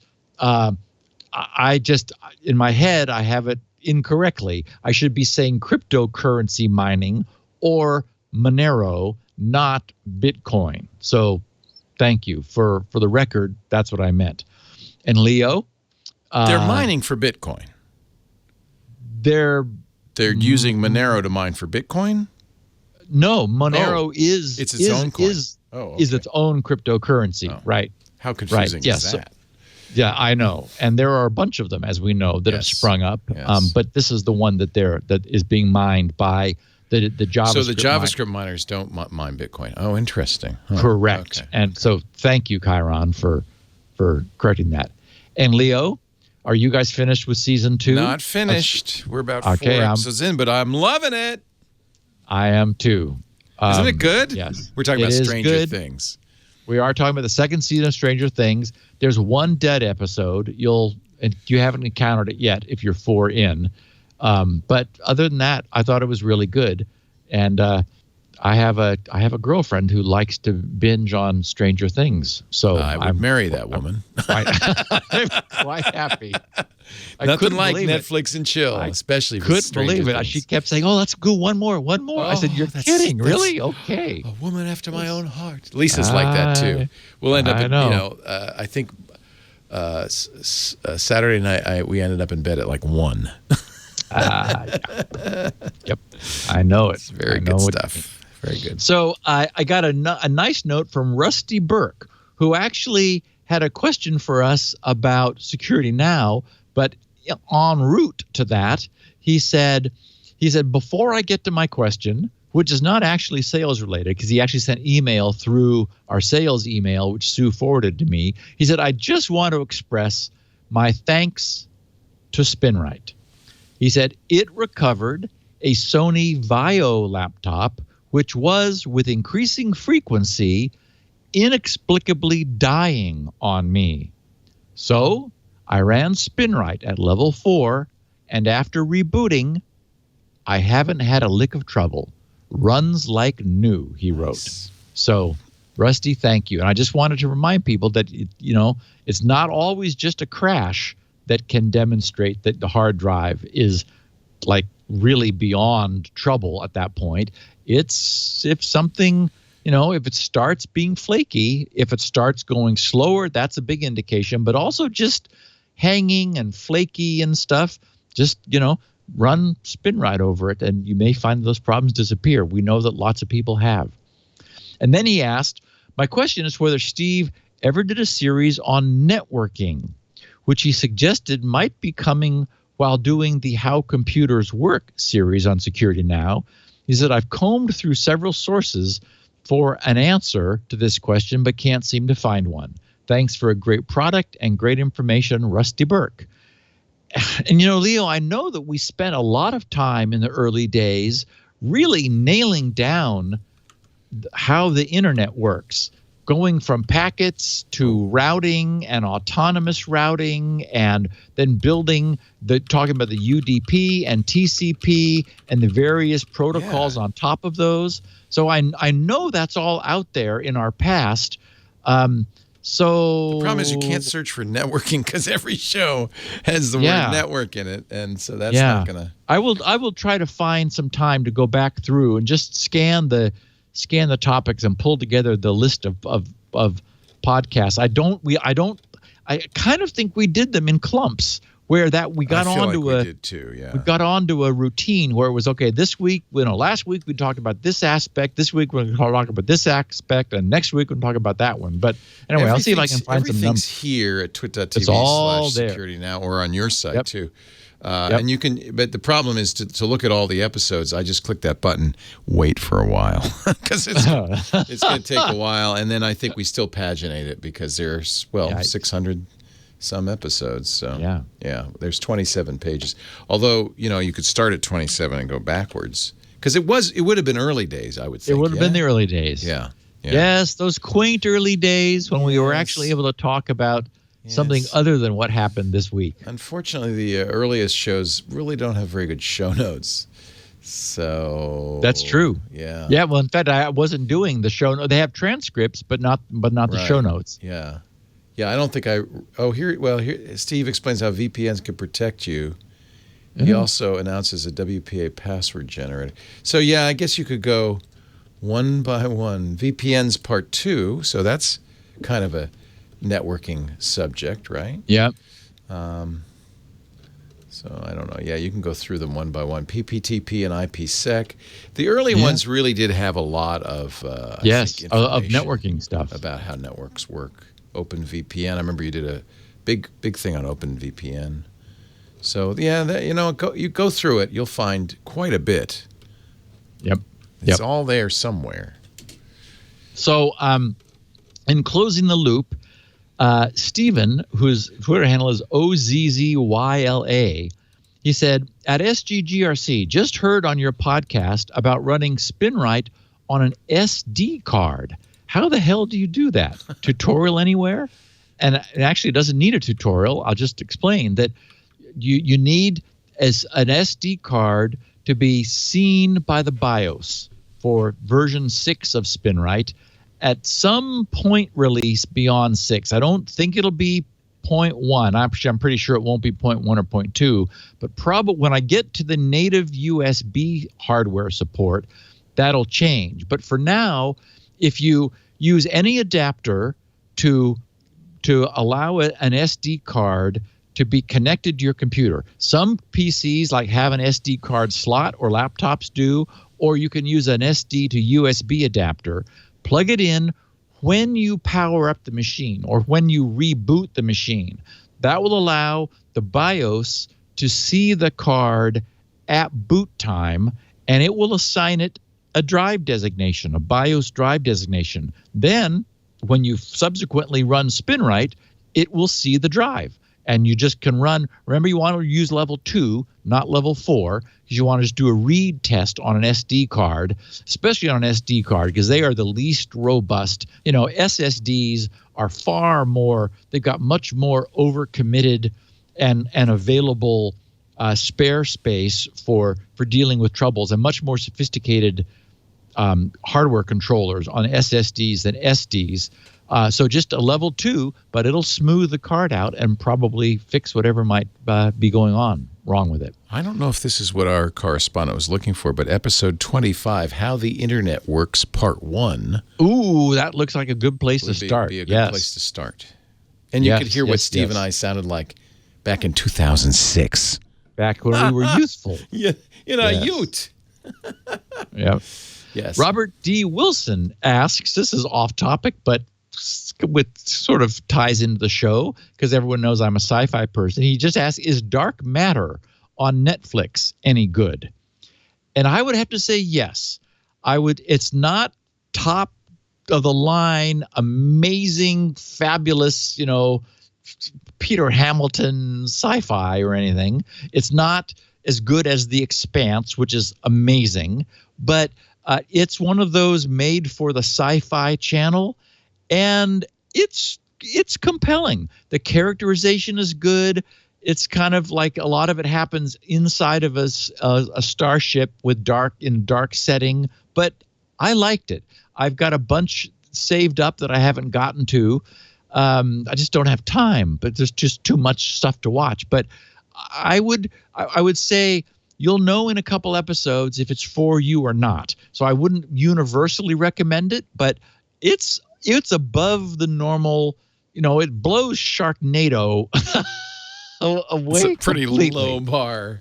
That's a very low bar. Yeah, I liked it, so I would say it's worth considering. I wouldn't subscribe to Netflix for it, but if you've got Netflix, check it out. Dark Matter. I think you'll find, and it's like in its 3rd or 4th season now, so there's enough content to keep you happy if you end up liking it a lot. And we like Black Mirror. I'm sure you've seen that.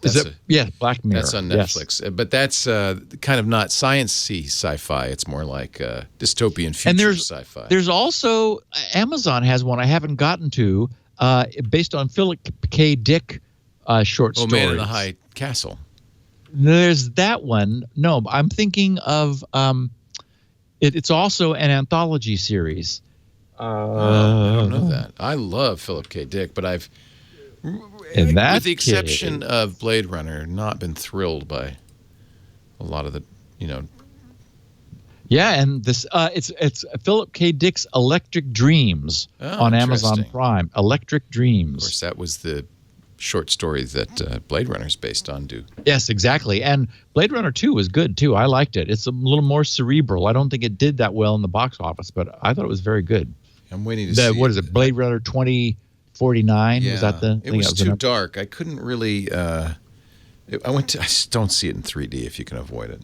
It's way too dark. I didn't. Yeah, so I'm going to watch it on my big screen at home when it comes out. So, 2 people. Jan Raidman asked, "Is there a test to see if a router is a Reaper zombie? Could Shields Up be used to test for specific port?" And Dr. Brian of London asked, "Is there a way to see if my own ISP provided D-Link router is part of the new Mega Botnet?" The answer is probably yes. If you were to get into a command prompt for the flavor of Linux and enumerate the processes and really, revved up your propeller hat and figured out what everything was. We'll be talking about it here in a second in more detail, but the best solution, first of all, everybody should know it does not survive a reboot. It does not make any permanent changes to the file system. So one of the problems Reaper is having is that any rebooting of the IoT devices flushes it out of RAM. It is only RAM resident. So rebooting your router guarantees you that it then is gone. And what you really want to do then is just make sure that you're running the latest firmware for your router. That's the best advice. The best generic advice is that the router manufacturers are definitely responding. But remember that most of these existing exploits, there are a couple new ones that Reaper is continuing to evolve, which we'll be talking about here in a second. But most of these exploits that it's using have been patched, as in some cases as many as 4 years ago. So it's just that the routers aren't being kept up to date. So if yours is, and then, and there's always a reboot following a firmware update. So just, update your firmware to the latest, reboot your router, and you'll know that Reaper is no longer sitting around with the ability to look inside your network, in addition to, actually not doing anything, which we'll be talking about in a second. Warren KC asked of Gibson Research, in your opinion, should a user disable Windows Defender on Windows 10 if said user is careful on the internet? Thank you. And I'll just say, I'm very careful, and I'm happy to have it running. Like you, Leo, I've never used in modern times any third-party AV. I'm careful. In the case of Windows Defender, which is built into the OS, supported by Microsoft, being updated constantly, sort of has the sanction of the OS in terms of its ability to see what it needs to see, rather than needing to be reverse engineered into the kernel, as now all other AVs have to. I would recommend turning Windows Defender on and using it proudly. I do in my various Windows 10 machines. So I would say use it, and it doesn't get in the way because it's part of the OS. And then finally, 2 questions regarding DNSSEC and certs. Tim Chase says, on SN 632 on DNSSEC, said cert info could be kept in DNS. This would only be DV certs, not EV, right? And then also related to that, Grant Taylor asked, actually in a bit of a Twitter dialogue, he said, why couldn't an EV cert be stored in DNS via TLSA, which is the protocol that DANE, the system for delivering certificates over DNS? He says, or are you implying DANE only implies DV? So there's some interesting issues, DV versus EV. EV, extended validation, really only makes sense in the context of a certificate authority and their assertion. So the whole point of extended validation is that you are not serving the certificate yourself over your own DNS, but rather, and by having that channel be secured, thus assuring that the browser obtains the certificate you want it to. Rather, with non-DNS, in the classic hierarchical PKI model, the certificate authority is using their signing of the certificate to provide an assertion of its authenticity. In the case of a DV cert, they're simply saying, yes, you have proven ownership of this domain. That's all we're saying. In the case of an extended validation cert, you're saying, oh, we had a conversation with you. We said hi. We called your phone number. We checked your Dun & Bradstreet rating. We did all this stuff.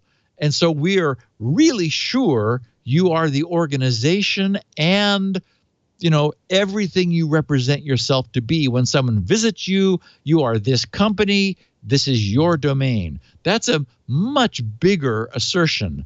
And so a third party, this certificate authority, has done all that research and is maintaining its currency, and in order to make that and to sign that assertion on the certificate.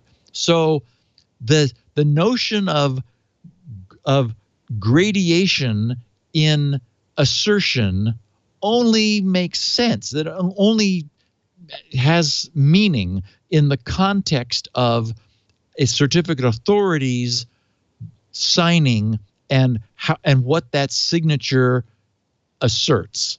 It doesn't have any meaning in the context of a certificate being delivered over DNSSEC using DANE, where you're using secured DNS to acquire the certificate from the server of the domain, to then use that to assert the identity and to provide encryption for your connections. So really two entirely separate delivery mechanisms, one where quality of certificate means something, the other where it doesn't.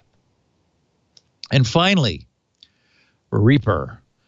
In the week that has transpired since we discussed this somewhat breathlessly, as the whole industry was last week, a lot more has come to light. Pretty much all of the interested and interesting security companies have had a chance now to assess this, to look at it, to do their own analysis. The one of all of them that I liked the best was the take that F5 Labs had, which they first posted last Thursday. So 2 days after that, well, remember, this all happened on Monday. So we were happy that it happened Monday because we had the podcast on Tuesday. 2 days later, F5 Labs came out with their look, which was much less frantic. And then today, this morning, on Halloween, October 31st, they revisited their last Thursday position, so 5 days later, to sort of further substantiate their position. I got the sense that they were being attacked a little bit by downplaying this, but I really think they got it right. First of all, the title of their posting last week I liked a lot, and in fact, I tweeted the link to this. I guess it was last night. I actually had a typo in it. I said, instead of botnet, I said bonnet, which led to many interesting, funny responses on Twitter. The Reaper bonnet, my favorite. The Reaper bonnet, exactly. That's my Halloween costume. So they titled, their posting, they titled Reaper, the professional bot herders Thingbot. And first of all, I love the term Thingbot. We're going to adopt that, Thingbot. So, because that's pretty much what we're going to have from now on, is Internet of Thing bots. And so these are going to be Thingbots. So last Thursday, they started by saying, this isn't your mama's botnet. This is a proper botnet. If you were the world's best IoT botnet builder, and you wanted to show the world how well crafted an IoT botnet could be, Reaper is what you'd build. And this is nothing like what we heard during the first couple days. They wrote, it hasn't been seen attacking anyone yet. And that, they write, is part of its charm. but what is it doing? We've got some ideas. And then they interrupted themselves for their morning update this morning, where they said the intentions of Reaper are as unclear today as they were a week ago. We hold to our position that the interesting aspect of Reaper is not its current size, but its engineering, and therefore its potential. From a pure research perspective, we're interested in how Reaper is spreading. Instead of targeting weak auth like a common thingbot, Reaper weaponizes 9 and counting different IoT vulnerabilities. We think the current media focus on the numbers instead of the method is a tad myopic. Then they said, see the next update section below for our clarification, and we will. So in their original posting, they said of size and position, they wrote Krebs puts the current size of Reaper at over 1 million IoT devices. We have data that suggests it could include over 3.5 million devices and could be capable of growing by nearly 85,000 devices per day. The reason Reaper has gotten so big, and honestly, the reason we're so impressed with its construction, is that unlike its predecessors, Mirai, and I don't know how to pronounce this, Persirai, Persirai.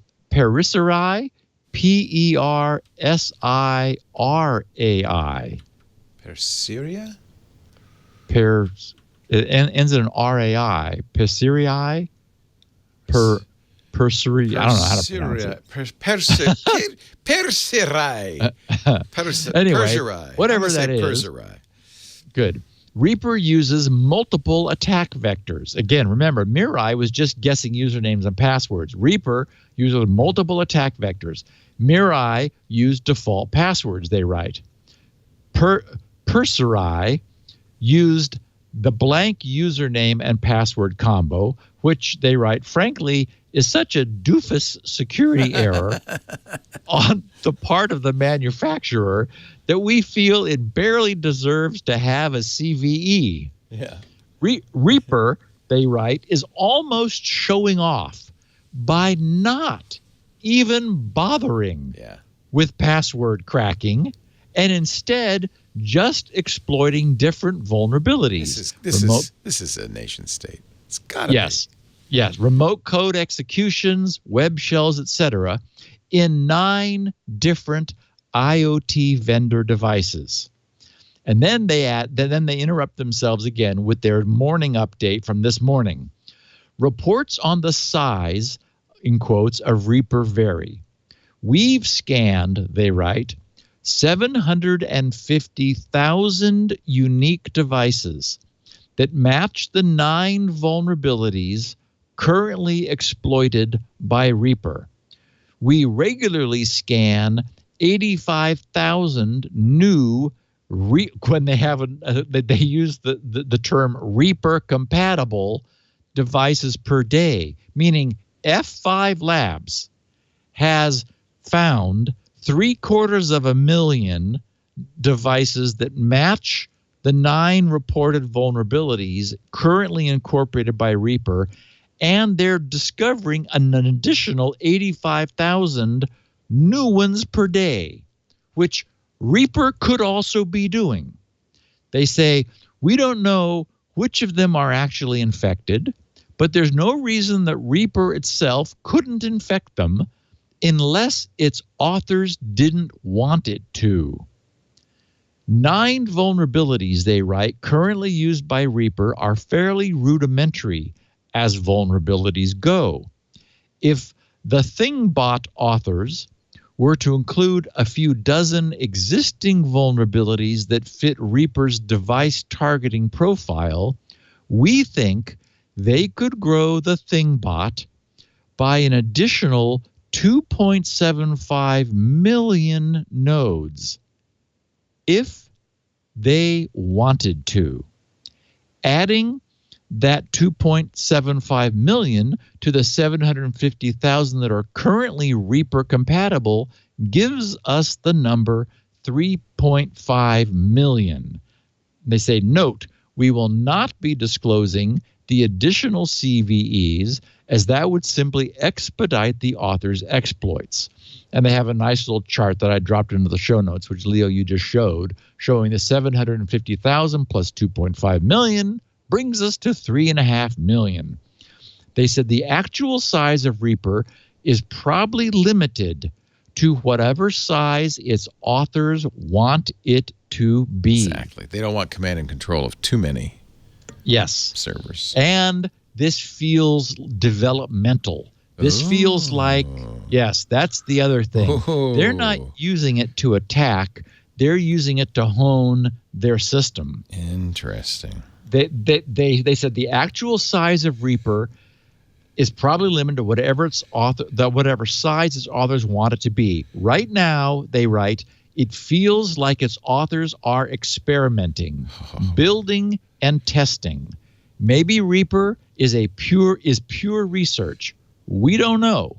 And that's kind of why we respect it. And then they say Reaper has better IoT security. Unlike many of the devices it infects, Reaper has an update mechanism. Of course it does. I'm telling you. And the Lua and the commands, this is definitely a nation state. And they said, how impressive is that? If it weren't malicious, it might qualify to meet the standards of the new Internet of Things Cybersecurity Improvement Act of 2017. Federal requirements. Oh, Lord. They wrote, heck, the authors could even make a distribution out of it, and it could become the default remote management platform for IoT, because it does it better than anything else. And they ask the question, is it malicious? So far, Reaper has not been seen attacking anyone with massive volumetric DDoS attacks. Yes, that's a good thing. At least one of us, because they had 3 authors, thinks it might never be seen attacking anyone. If Reaper were to start being used as the ultimate Death Star weapon, that would cheapen its value. It would also result in an active takedown campaign. Remember how at least 2 strike-bat bots were created to combat Mirai after it attacked Krebs, OVH, and Dyn. BrickerBot actively wiped the file systems of infected IoT devices, in many cases turning them into little more than bricks. Hajime was more polite and merely blocked ports and left a cute little note informing the device owner that their device was participating in attacks, and please patch. If Reaper starts attacking people with DDoS, it will turn from a marvel of ThingBot infrastructure engineering into, yawn, another volumetric attack tool. The bot herders would be hunted down by law enforcement, and the bot would be disassembled. So they say, what is it doing? Right now, Reaper is an object lesson for IoT manufacturers and security researchers. It's like a giant blinking red light in our faces every day, warning us that we'd better figure out how to fix IoT security soon. And they conclude with, is there a lesson yet? They said, as predicted, we will continue to see more ThingBots arise as we expect things to be the attacker infrastructure of the future. Just because Reaper is the latest doesn't mean it will be the last. We've added Reaper to the list of botnets that we're monitoring. We suspect that entire existing botnets will get folded into it, whether they want to or not. So it's going to be subsuming other botnets, taking them over and acquiring them. They write, if Reaper doesn't attack anyone or give away its intentions, it may enter the same mythical space occupied by the Conficker worm of the late 2000s. At its peak, Conficker infected over 10 million Windows computers and caused great concern because it could have done an insane amount of damage. But it was never activated, and it remains a study in bot construction.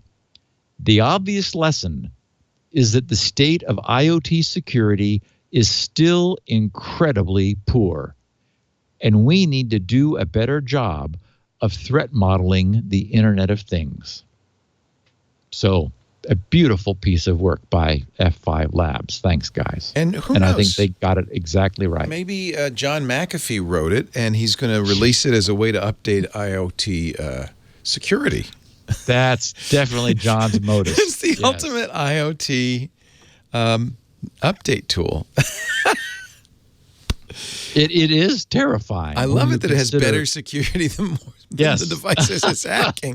Exactly. It does. I mean, am I wrong? But it feels like a nation state. This is too well done. It is beautifully well done. Yeah. Yes. The fact that they've got a network of interacting command and control. Yeah. It's deliberately just sort of percolating along without being in a hurry. I think these guys have characterized it exactly right. Wow. So we got something fun to keep an eye on too.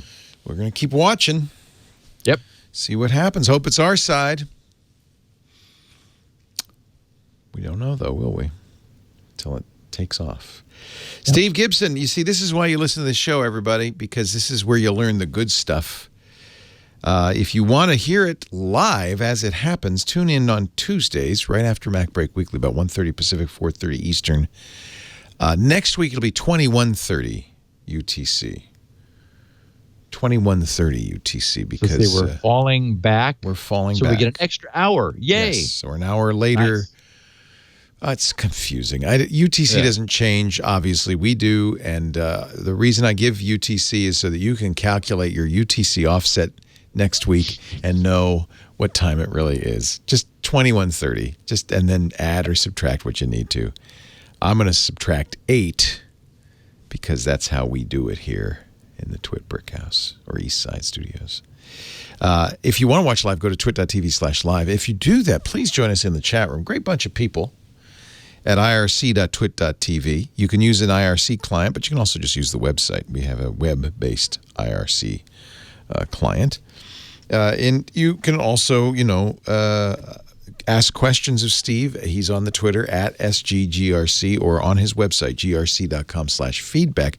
While you're at the website, you might note you can download on-demand copies of the audio of the show and read the fine transcripts that Elaine Ferris does for Steve. He pays for them and makes them available. That makes it also searchable, which is really nice. You can search for terms and so forth and find the podcast you want. grc.com. And let's do Steve a favor. Everybody buy a copy of Spinrite. If you have a hard drive, SSD, or spinning, you need Spinrite, the world's best hard drive. Maintenance and recovery utility. There's plenty of free stuff there, though, as well, including Shields Up and his Squirrel project. And everything else is free. Yeah, GRC, and that's all free. grc.com. We have copies of the show, audio and video, if you want to see Steve's smiling face, at our website, twit.tv/SN. That's where you can go back in time, too.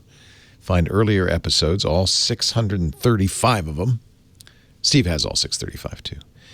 And also a subscription button there, because really the best way to get this is to build your own collection of Security Now shows. Just subscribe. That way you'll download them automatically when the show's over and we put it out. It takes a couple hours to edit it and get it out the door, but later on a Wednesday, or Tuesday, I should say, or early Wednesday, depending on where you are, you'll get a copy of it and you'll keep it on your phone or on your tablet and you'll always have it. That's a good thing. So subscribe. I think that concludes this episode of Security Now. I can't think of anything else. Maybe we got it covered again for another week, my friend, and we'll see what happens in the intervening 7 days. All right. And you've seen the whole Stranger Things? Yes. Oh. Yes. Well, by next week, I'll have seen it all, too.